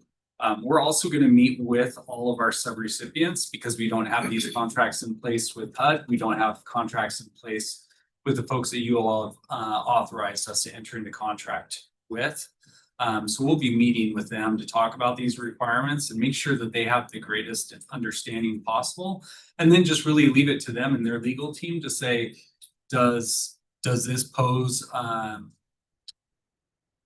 do these requirements pose any change of services that they're uncomfortable with? And then at that point, then they will decide whether or not they want to enter into those subrecipient contracts. Wes mentioned these are pass-through requirements that will be included in all of our subrecipient agreements. We've got some additional provisions to put in there from our standard templates. We'll work with Heather and her team on, but making sure that we've got the tools in place to really adhere to this. I was reviewing the stack of all the different subrecipients. We don't have anything in there that necessarily causes any significant concern to me. A lot of these provisions, ideologies, etc. That was not something that these organizations applied to funding for. So I think we're in a pretty good place, but we still want to make sure that we educate and provide those organizations with an opportunity to either opt out with this funding source right now. So unfortunately, before the federal government shut down, we had a conversation with our HUD rep asking for additional guidance, and they were not able to provide any additional guidance on that. Just said, make sure that you're taking a look at the court cases, which Wes has referenced, and that you're doing your best to initiate local policies that are in compliance with that. Of course, the last several weeks, we have had no additional guidance or anything on that. So we're really trying to approach it very conservatively and make sure that we're not putting the county at risk in any of these agreements that we have. So Heather, if you wanted to add anything else too. This is the first time we've seen this, I would say, this level of language in any of our federal contracts. We've seen some reference to, but not to this level. I feel like the language is very gray and leads us to the potential of, unless it remains to be found to be, illegal, and they withhold these terms, we could be in an audit issue later because it's so gray trying to determine, it would be up to a state auditor to determine whether or not we met these.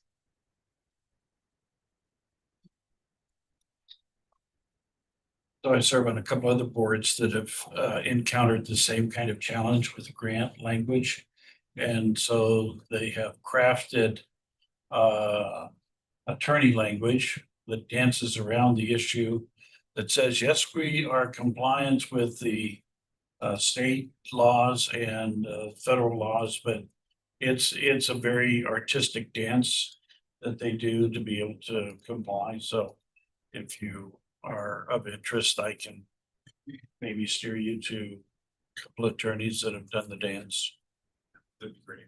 It's my understanding Commerce did something similar when they signed their contracts with the feds that basically said we comply with state and federal law, but we make the choice what options on this addendum we will comply with. Now, whether that would ever stand up as something. So there's a restraining order currently that was issued by a trial court. Is that what you were saying? Yeah, I believe it was by District of Washington. And there's an appeal going on. Has the appeals court put a stay on the lower court's order? No, I think the current status is that the Trump administration had appealed the preliminary injunction prohibiting the enforcement of provisions. That's the current status. So in that case, the restraining order from the trial court is still in effect. Yes. Do you have a copy of that ruling? That you could share with me? I can Or can you get it? That'd be great. Sure.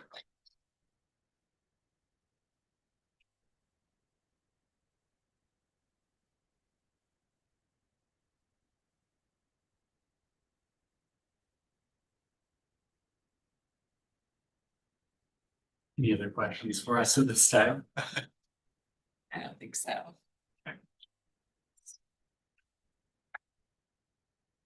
So I'm sorry, what are you asking us to do? So we do intend to bring these agreements to you all for signature at legislative session. We just wanted to give you a heads up in advance of signing these, what's included in these, because they don't look like your typical CDBG home ESG grant requirements, because they have this addendum attached to them. So just want to give you a heads up on that before we say legislatively, we please take the action of signing this. Do you have anything else to add to that?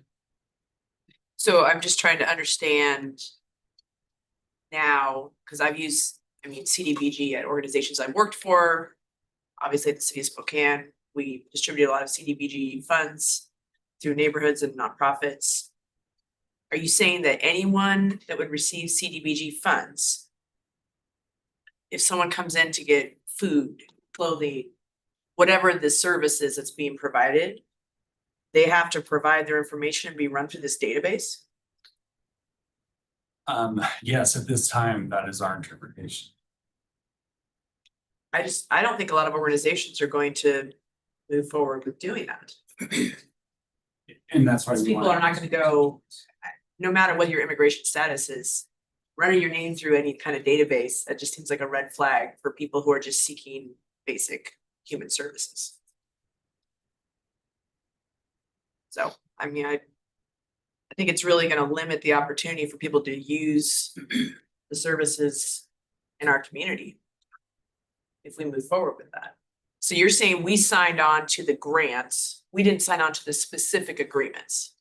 But earlier this year, we did approve the grants. Correct, yeah, we approved the consolidated plan with the suite of different projects that were a part of that, submitted that to HUD. They reviewed, approved, and now we've got the grant agreements before us. So in order for us to unlock those funds, we have to sign those agreements, and those agreements have these executive orders attached. Anyway, I just think it's gonna really. People are prideful, they don't wanna have their name run through any kind of database, they don't wanna, going to be able to go to a food bank and get food anonymously or. Get services is.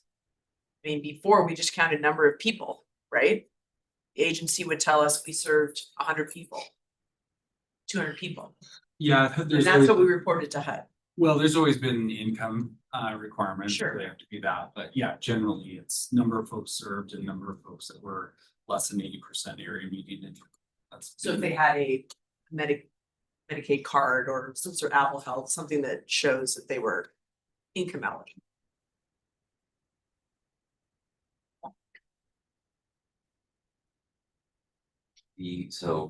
Say a little bit more about what Commerce did signing agreements.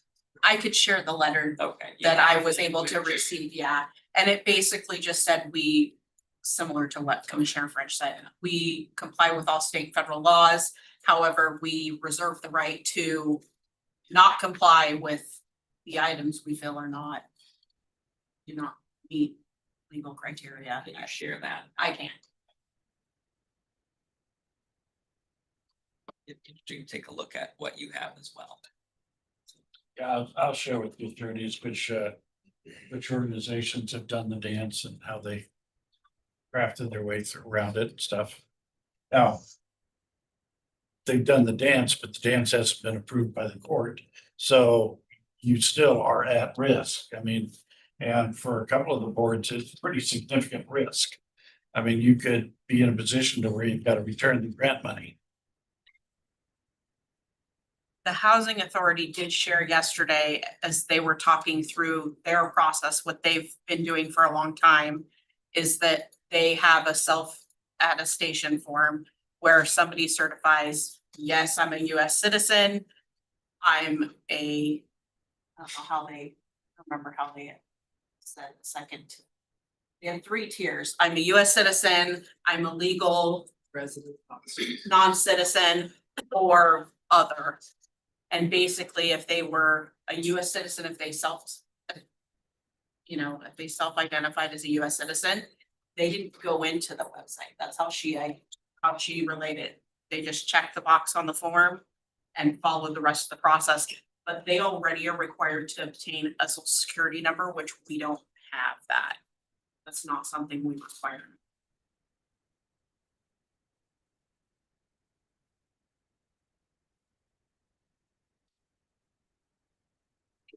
Yeah.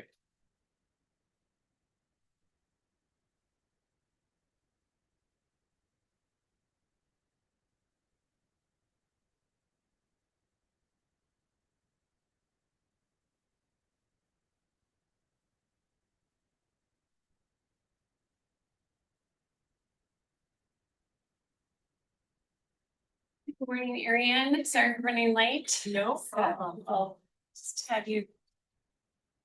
Let's get started. All right, I'll keep it quick and concise. Awesome, thank you. Thank you, commissioners, for the opportunity to be here. Also want to thank the Broadlink board members that are also here. Commissioner CUNY, Scott Simmons, I'm not sure Kyle's here or online, but Kyle also serves as our vice chair. Couldn't do it without them. So this is our yearly update to you, what we've been doing, and really excited to share just a lot of culmination from when this PDA was formed. Our Broadlink team is really composed of a fabric of resources. We are just now at 5 FTEs, so I function as the executive director. We have Andy Whitwer, who's the administrative services manager. We have James Aidlott, outside plant, and that basically is the stuff in the ground that we build. We hired Lance Dickinson to run our network, and then we are just transitioning to a full-time finance individual that will be starting in November that has robust audit and grant experience. We also employ a number of fractional resources. We really want to steward things that are well, so we do that. We have key solution partnerships. One in particular is Northwest Open Access Networks that has been around for 20 plus years. That again is a great advisor and partner in this space. And then we'll go into how we work together with state and federal departments. Next, please. So again, as we were birthed in 2022, our goal and why we get up every morning is to build public benefit open access networks. And we want to make sure that the unserved and underserved constituents have affordable, sustainable, and competitive solutions for their internet needs. Go ahead. So to recap the 2025 achievements, and board members, please pop in. I'd say we're excited to finally be at the place where the BEAD, or the Broadband Equity Access and Deployment Fund, that first and foremost was cleared from the new administration, that it was still an eligible pot of funding, $42 billion across the US and territories and $1.24 billion in Washington state to be allocated. It is going through its own unique rinse and repeat scenario, but so far Washington state's plan is traversing well, and Broadlink won 13 of the 24 project areas in the county that were given those provisional awards. That adds up to about $90 million when we include the match. And we are working alongside some of the other entities that have won provisional awards as well. Those are Inland Cellular, that has the lighter whitish shade. Comcast received 1, and then SpaceX and Starlink and Amazon Kuiper received 1. There's already talk of that shifting a little bit, and because Broadlink submitted applications in all 24, we are standing at the ready, that if there are any entities that tap out or choose not to execute a contract, we're there to go ahead and step in as a recipient. Just as a side note, everything that Broadlink does is compliant with the new federally codified minimum speed. So that is 100 megabytes down, 20 megabytes up. That is not the case in the private sector, nor has it been the case in deployments to date. But again, that is what has been declared, what I affectionately call the broadband PBS, to allow a household, business, or anchor institution to do what they need to do. This award set has an extremely fast timeline. We expect contracting to be complete this December through March. And as of right now, there's no indication that the completely executed due date of December 2029 will change. So again, we are advancing all activities that we can to be ahead of the curve on every way, shape, or form.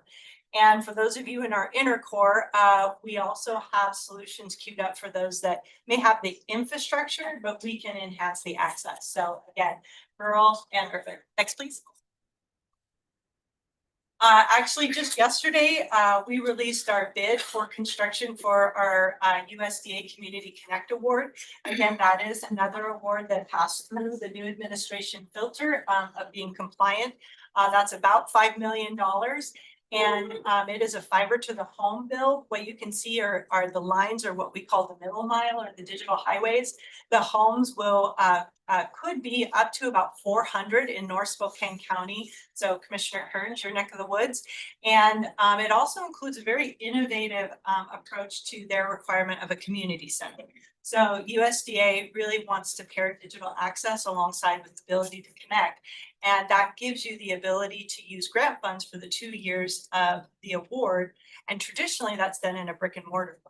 We felt real concern about acquiring a brick and mortar and then going, now what? So we presented and they accepted a new sort of community center in a box. So this is an enhanced extra large connex with a communications room, 2 HIPAA compliant meeting rooms, 120-foot tower up at the top.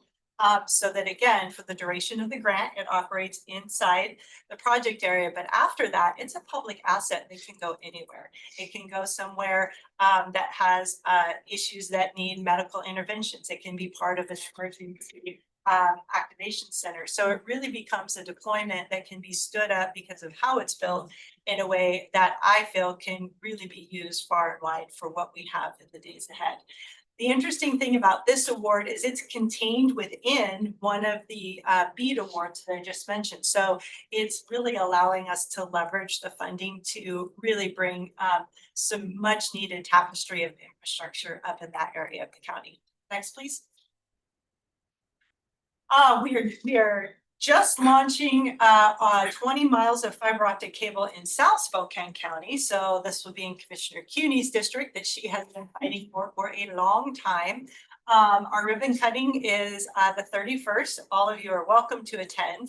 And this was really one of our most strategic investments, where we have the small towns and cities that in and of themselves have vitality, but there was nothing to traverse the digital deserts between the cities that was incentivizing private entities to be there. We are so excited for this to be done. We have 1 committed partner. We have 3 more that are coming on. Again, the goal being affordable, sustainable, and competitive solutions for those constituents. Next slide, please. This is also a snapshot on our website. Again, these are the different areas that we have things going on, either actively or in preparation, getting ready to turn over. Medical Lake, which Mayor Cooper is the Broadlink Board Chair, has a water tower deployment, fixed water tower that's going to make a big difference, particularly in the West Plains where there's a lot of rock. And we're also helping them with the launch of their municipal fiber network. So we are functioning in a pass-through capacity of that, and really excited for them and their vision for their city and how broadband is a part of that. Similarly, in the city of Deer Park, we are also launching a fixed wireless on their water tower.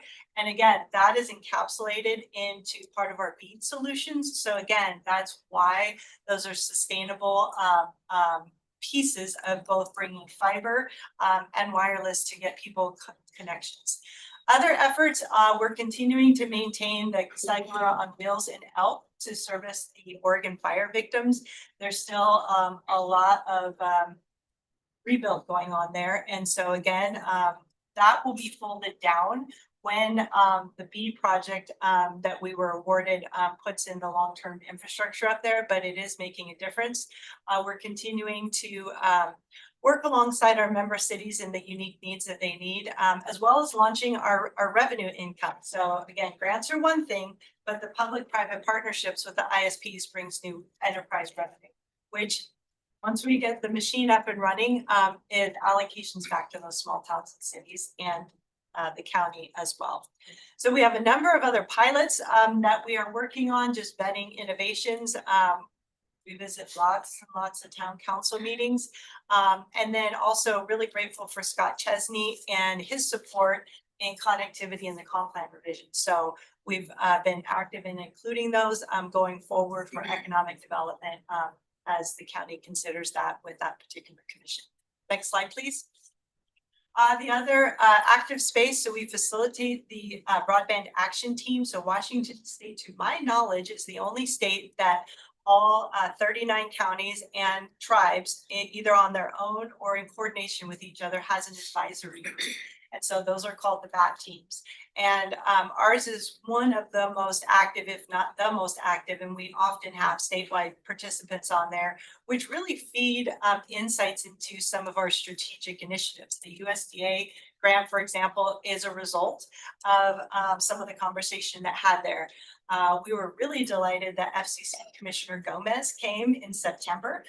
She was in Spokane for another reason, and one of her bucket list things for Spokane was to attend the BAT, and that was great. And then we had a board meeting after that. So really excited that this is catching the vision, and you or your staff are always welcome. Our next meeting is tomorrow. Next slide, please.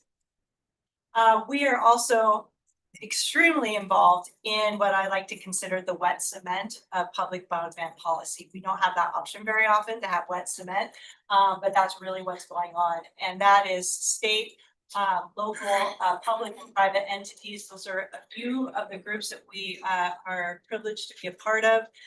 The state legislature has a broadband caucus led by Referee Yu out of King. And she's been just really inclusive in trying to understand the differences. Obviously, the Washington State Broadband Office, the Public Utilities District Association, Association of Washington Cities. We've got WASAC. So everybody's understanding that broadband really isn't a singularity, but it's something to achieve what core missions are. So really grateful for that and all of your support. The other thing that I just want to highlight is you're probably aware that the federal Affordable Connectivity Program went away in 2024. Spokane County had over 18,000 individuals that were a part of that. We have a number of missions to see if a local ACP replacement could be a part of that. That comes alongside housing vouchers, food assistance, that maybe can be a part of what we already have. So more news on that. There seems to be some interest at the State Healthcare Authority on that, and I appreciate Justin Johnson as a thinking partner on that going forward. Next slide. And at the end, my only request is to say thank you for your continued support. You guys have done a great job of letting your constituents or people that contact your office know about us. And just the collaboration we've had with county departments in the use of being able to share public assets as part of this expansion. So that is the recap. And any questions, or it's just always a pleasure to see you. It's very exciting to be getting the funding finally out and coming down. Spokane County 90 million is pretty impressive. Spokane County overall is receiving over 120. So our slice of it is 90. So again, I think that, you know, we've poised to partner with those others, and just in case they can't do it, we don't want any of that going away. But I feel really good about the 90 million that we know that we're going to be able to steward directly. And just as a side note, NTIA, National Telecommunications Information Administration, is not shut down. They're not tied to the congressional budget. So the good news about that is all of the plans from the 50 states are continuing through their different hearings. So that's encouraging that we're not at a stall. So we'll see. I know maybe year and a half ago, 2 years ago at this point, there was maybe some misunderstanding at the state level on what a PDA was and if a PDA could receive and administer grant. Are we past that? Because there were some dollars we had missed out on, and it seemed that it was based on a misunderstanding of what a public development authority was, or we're beyond that. We are beyond that. And again, it's from your advocacy. It's from our pretty, go ahead, the right word, but very strong, persistent presence in all of those spaces that the AHA has come on, and that oftentimes we're listed right alongside ports, utility districts. So I think that they've realized this is a thing that is acceptable, and I do not think we will run into that problem going forward.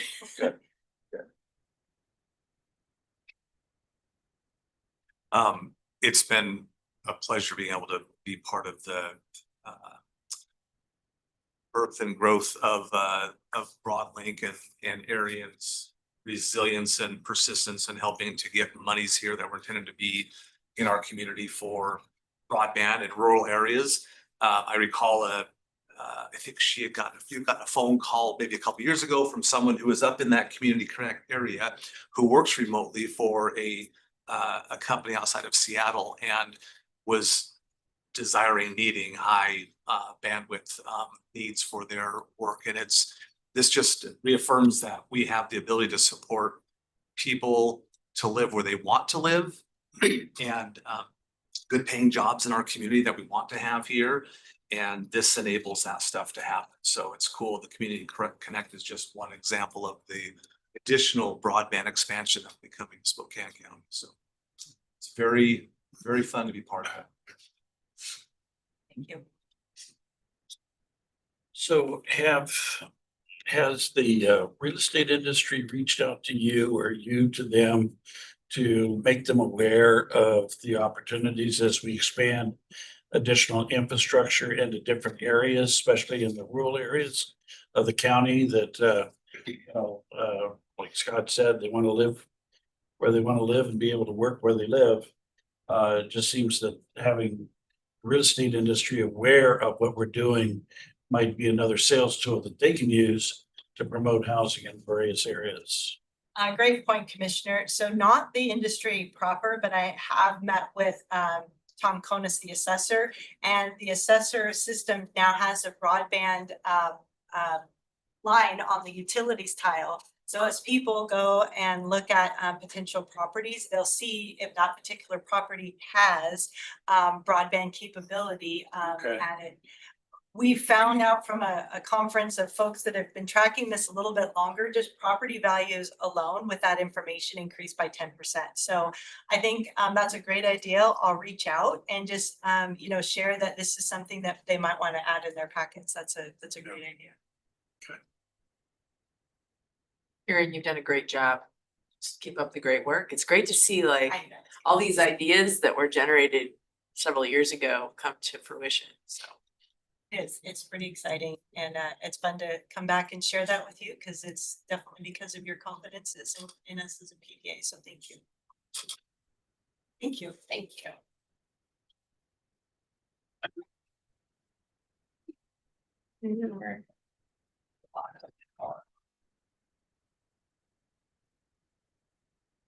Chris and I have to be over at the city at noon. Yeah. 11:45. Good morning, Commissioners. I'm here to talk about the sequential intercept model that took place in March of this year. Each of you should have gotten a copy of it that I sent by email to all of you for your light reading. A lot in it. For some background, we've done an intercept model before. There was in 2018 through MacArthur funds. In reviewing the priorities and the team discovered that many of the services have changed and a lot of things have moving parts. We've added a lot to our services that weren't currently in the 2018 model. So in discussing it with PRI, who's going to lead the presentation today, along with the MacArthur Foundation, we decided to launch a new one. Also concurrently, well not concurrently, but in 2024, the city of Spokane also presented a SIMS model. So our goal was, when I launched this, was to refresh in 2018 and revisit the intercepts and then evaluate the crosswalks between the city of Spokane SIMS and the one that we were going through as well for a regional overview. And then identify some top priorities for us to look at. So I would like to introduce Ashley Kreider, who is on the screen now, to take us through the process and identify some of those top priorities. So Ashley, if you're ready, go ahead and take away. Sure. Thank you, Mike. And good morning, everyone. Thanks for having me. My name is Ashley Kreider. I'm an assistant director at Policy Research, Inc. And we are a small business based in upstate New York that has been around for almost 40 years. And our main crux point is technical assistance and research around individuals with behavioral health needs who are either at risk of involvement with the criminal justice system or are already involved with the criminal justice system. And we've been working with Spokane County since about 2018 through the MacArthur Foundation Safety and Justice Challenge, as Mike said, and really working through the two SIMS and all of their related work around that population of adults with, again, criminal justice involvement or potential involvement who also have behavioral health needs, mental health and substance use disorders. Next slide, please. Thank you. So the sequential intercept model, as I said, is really just a framework to a lot of the technical assistance and training that we do around the country. And it helps us illustrate how people move through the criminal justice system in semi-predictable ways. Obviously, there's a little bit of variance from person to person, but we can generalize how someone might flow through these 6 intercept points, and then also where there can be diversion and deflection to community-based services, treatment when appropriate, other sorts of alternatives to incarceration. And again, our focus population for this work was adults. We do some similar mapping around youth, but most of these conversations that we've had with Spokane County have been adults. Although I'll also say some of that transition age youth population has also come into the conversation. So 18 to 24 or 25-year-olds. Next slide, please. As Mike said, in 2018, we facilitated the first sequential intercept model mapping with Spokane County, and there is a screenshot of that map on the screen, as well as there was a full report. And we did a lot of look backs and analysis on what has been accomplished since 2018 to lead into this March 2025 SIM mapping, and really to emphasize not only where continued gaps might be, but also the to maximize and amplify the work that has been done around this population. Next slide. This is a screenshot of the map from our March 2025 SIM, and as Mike said, that you all have these materials available to you, as well as the full report. So we really built on the work since 2018, and Mike helped organize all of this. The planning process, Commissioner Jordan was part of this as well. And this is the completed map, again, that we know is not exhaustive of every single piece that you have in your systems across the county, but really a snapshot of how individuals might flow through, again, these intercept points and where the touch points can be for more appropriately meeting folks' needs and cost savings and data collection and all of those pieces. So again, this is incorporated in the full report. Next slide, please. Part of the work during the SIM is to identify top priorities for change. So the group that's in the room, which is very much a cross systems, cross organizational group, will volunteer those gaps that rise to the top as far as priorities. And the second portion of a SIM workshop is action planning to get a little bit more detailed and more action oriented into some of these pieces and break them down in order to move forward. So this is the full list of ranked priorities for change. There is a voting process during the SIM workshop to get to these rankings and allow folks to really add their voices to what they deem as top priorities across the county. Next slide, please. So the priorities are then condensed into action planning. As I said, that is to tie some more concrete, practical action steps to these pieces, assigning who is responsible, timelines, and so on to get more tangible and more concrete again after we leave the SIM workshop. And I want to highlight across several of the priorities and the action planning, there was this common thread of the need for additional coordination across agencies and across systems. And that was really a theme that arose throughout the mapping. Next slide, please. Thank you. So as Mike said, we are also conscious of the parallel work happening at the city level and the 2024 similar mapping. And there are, in yellow, you can see we've indicated here the common priorities identified through the city mapping between city officials and the community providers that were interviewed. So we were aware of this work, and there's a lot of interest before and during the mapping in increasing collaboration, not only between systems and organizations, but also between city and county efforts. And there were several priorities identified during this city mapping that really aligned with items also discussed during the county mapping. Next slide, please. One of the ways that we wanted to help highlight this is included again in the report, and it's a crosswalk of identified priorities from both Spokane County's 2018 and 2025 mappings, as well as the City of Spokane's 2024 mapping. So I know this is probably small on your screen, but again, in the full report, and we highlighted major efforts taken to address each of those priorities in orange all the way on the right. So again, just articulating that we know the county mapping work did not take place in isolation, but there is a lot of previous and current sort of buckets of work to reduce jail over incarcerations and better serve individuals with behavioral health needs. So our attempt to continue the momentum around these pieces and increasing collaboration was this crosswalk. And on the next slide, you can see the second page of it here. So we separated out the priorities by major system areas because some of these items were specific to individual intercepts, although some were topical and cross systems or cross intercept, like data and information sharing, for example. So again, we know this is not an exhaustive list, but hope that it's a tool for ongoing coordination.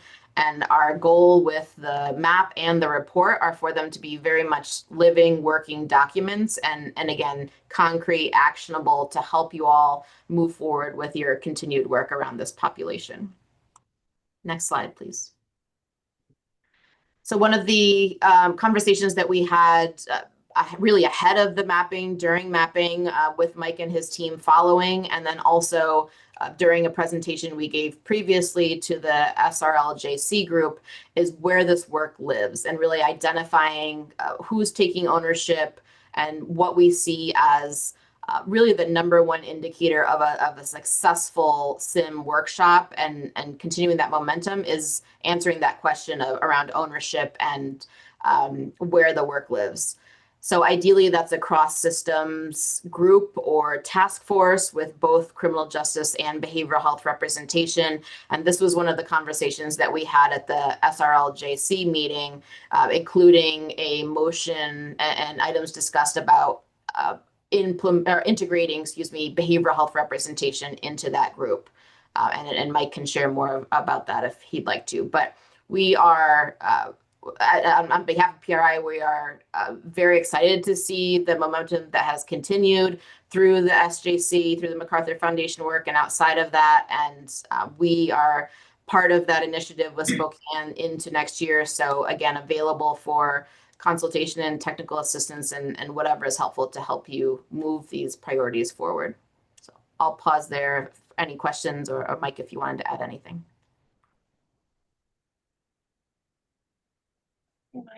No, I'm just gonna say that she is gonna be available through next year to help us kind of list out these priorities, work with Justin Johnson's group and kind of navigate the waters. We haven't done anything to say on the report itself. We did introduce it to the SRLJC, so it has a place to live.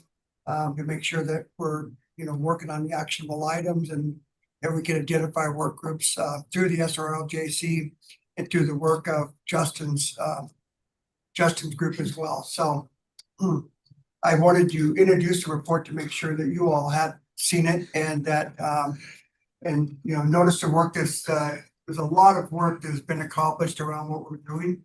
And I know that this has got some ties and has the potential ties to the Safe and Healthy Spokane Task Force. And I think that that would also be an area I'd like to share it with as we move forward, and to look for those opportunities to work with that group as well.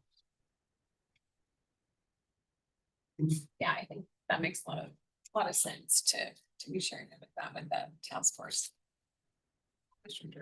I just want to thank Mike and PRI. I had the chance to go out and participate in most of the mapping. I thought it was really great attendance from the participants across the system.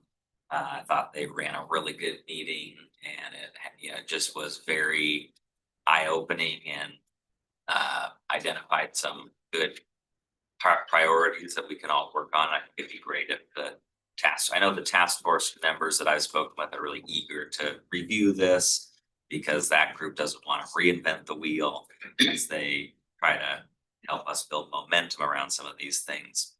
So I think that'd be great to share. Yeah, and I was out there for part of a day.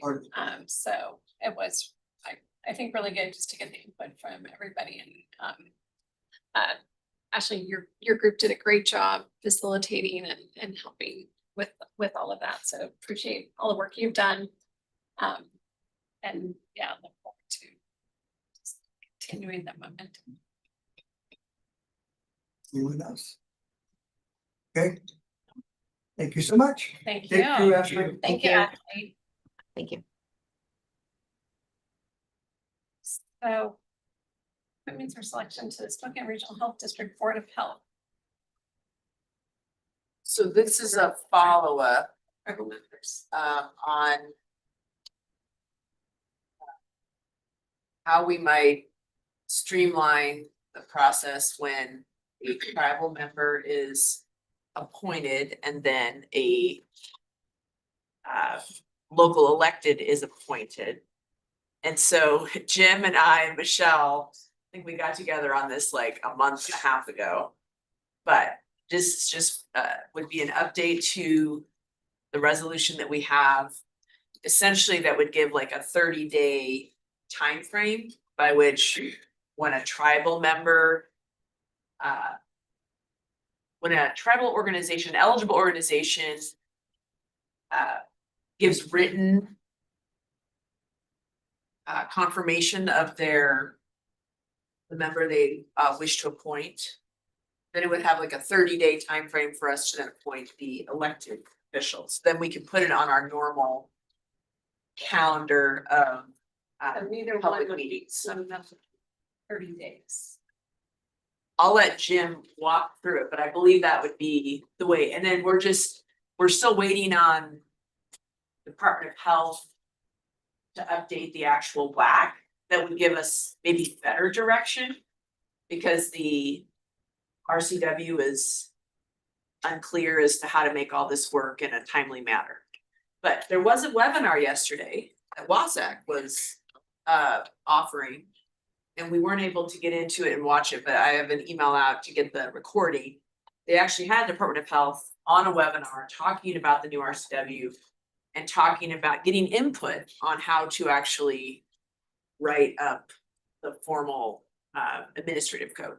So we'll keep tabs on that and see if we get any tips, if we can get that recording. Thank you very much, Commissioner. That's a good opening. I think that the best way to talk about this is to indicate that Commissioner Waldrop and I have made 3 changes to your present resolution you have with regard to the appointment of members of tribes or organizations, city, county, or board of county commissioner.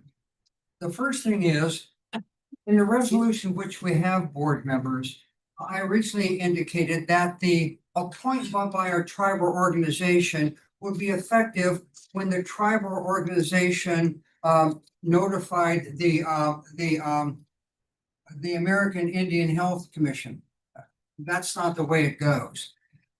What the law provides that the tribal organization notifies the Spokane Regional Health District Board of Health. And then the Spokane Regional Health District Board of Health notifies, if you will, the American Indian Health Commission. So I've changed that in your resolution. And the reason I did that is because after we had passed our document, the State Board of Health gave us some direction in that regard. So I clarified that in our resolution that the tribal organization notifies the Spokane Regional Health District Board of Health, and then the Spokane Regional Board of Health notifies the American Indian Health Commission. That's a clarification. That's consistent with the State Board of Health. The second thing I indicated that is we have provided in our resolution that the effective date of the appointment of a tribe or organization was the date they had in their document that they sent, if you will, to the Spokane Regional Board of Health or to the American Indian Health Commission. And that didn't work well because we want to be sure that the composition on the Spokane Regional Health District Board of Health is consistent with the state law, which says you have to have equal members of elected non-representatives. So at the suggestion of Commissioner Waldruff, I put in a 30-day time frame. So what happens now is when the tribal organization notifies the Spokane Regional Health District Board of Health, and when the Spokane Regional Health District Board of Health notifies the American Indian Health Commission, the appointment doesn't become effective until 30 days after the Spokane Regional Health District Board of Health notifies the American Health Commission. So there's a 30-day window. And then during that 30-day window, this Board of County Commissioners can appoint another member of the Board of County Commissioners to sit on the Board of Health, or a representative of the city or town to sit on the Board of Health. So those are the three changes that I've made in what you've done previously to bring it into compliance, Commissioner Waldruff, with what I understand the State Board of Health is indicating at the present time. And as Commissioner Waldruff alluded to, the State Board of Health has a 1-year time frame from the effective date of this law to promulgate their own regulations. And when they promulgate those own regulations, we may very well update this consistent with those regulations. And so that's the document which I just handed out, Commissioner Waldruff. And as Commissioner Waldruff indicated, I clarified it with Michelle Fossum also because I didn't want to do anything that wasn't consistent, if you will, with the Board of Health directions. I think, Commissioner Waldruff, I think I accurately indicated. The only other thing I would say is, unfortunately, that when the legislature passed House Bill 1946, effective July 27th of this year, it wasn't a piece of clarity. They left out a lot of things that would make it easier for me and for Commissioner Waldruff as chair of the Spokane Regional Health District. But I think we're on the right track with these proposed amendments. And at the board's direction, the document that I have handed out to each one of you, I would place on next Tuesday legislative consent agenda unless, and I'm looking at Commissioner Waldruff, unless Commissioner Waldruff, when I had the ability to review what was presented to WASAC yesterday, I believe you might want to hold off and consider other changes, but I would leave that in your good hands. I think they were really getting input. I don't know if they had anything, but Mary has emailed asking for the recording. Thank you. So if we get that, we can share it with you. And I apologize, sometimes these drafts are hard to read because I line out and underline. Because that's the best way so people, the members of the public who see this have a better idea of what's going on. Yes, Commissioner French. So as I read the description under the fourth whereas, the second representative of an urban Indian reservation organization recognized by the, so would that then include Native American Project then? So, would that include whom? Native American Project? Yes, it would. And my understanding is, correct me, that they may be in the. They indicated weeks ago Yeah, that they had but we someone haven't that they were received it going yet. to, they had someone they were going to submit, but we haven't received anything in writing at the So the Kalispell tribe has both the tribe and then they have another number of other business entities that also work for the tribe. Would those other business entities that are nonprofits also be included as separate entities? Commissioner French, I don't know the answer to that question. I'm just gonna refer to Commissioner Walder because I know that the our Board of Health had discussion. I'm glad to look into that, Commissioner French, and report back to you, but I don't know the answer to the question. We're gonna need a bigger room. Yeah, so although the Kalispell tribe did appoint the director of their clinic Yeah, as their representatives. they do have other corporations, understand. They other probably entities. do. And now the Coeur d'Alene tribe has trust land here. And I don't know how many entities they have, but I'm assuming that each one of their entities, separate from the tribe, could also then apply. We're gonna run out of elected officials. Actually, You but raised an that's interesting the question. Huh? But it's state law, Well, I know that, but we're gonna run out of elected officials. if everybody joins. But yeah, I think every We will. subgroup is eligible. Yeah, Because like the Healing Lodge in Seven Nations is eligible, yeah. Native Project, so. No, I just thought I'd point out the glaring obvious here. Mr. French, if my memory serves you right, we have 12 or 13 cities or towns within Spokane County from which you could appoint a representative, as the case might be, depending upon the tribes or organizations. So yes, you'll need a large hearing room, Mr. French. You just can't wait to be on it, can you? I'll be last. Your time is coming. So Madam Chair, So I guess the only question I have is that, so I guess we have to understand that this is a temporary resolution because we know things are gonna be changing. we will have to take action after this, depending on what the State Board of Health does. Commissioner CUNY, you're correct in what you're stating, and I don't, Commissioner Waldrop, I think you're probably right. Yesterday, maybe the State Board of Health, or they're trying to, or the Washington State Association of Counties trying to generate interest in how we might implement this appointment process. I don't know. It just seems like they're gonna have to put some sort of time frame because it's unclear and. So I guess 30 days just seemed fairly reasonable to be able to appoint an elected person, to give notice, probably put that on the agenda. But they may come up with a longer time frame. I don't know. But they have until next summer, right? The next July, that 1 year timeframe. Yes, Commissioner. I mean, I'm fine moving forward with this and putting it in the 30 days, but knowing it's just a placeholder. Right. Until we get final. Okay, board members, Mr. Waldrop, then at the chair's direction, I'll place this on next Tuesday's legislative consent agenda for action by the board. Thank you, board members. Jim. You driving my tool off. How long is the executive session? 5 minutes. 5 minutes. You got 4 minutes. So 35 minutes. Okay, so we're gonna go into executive session for. One, pending and potential litigation, no final action, 5 minutes at Lights Board, Scott, Matt, Wilson, and Devin. And at the end of that executive session, we will be adjourning. And then we'll do a closed session this afternoon. So, it is 11:40. We're gonna go into executive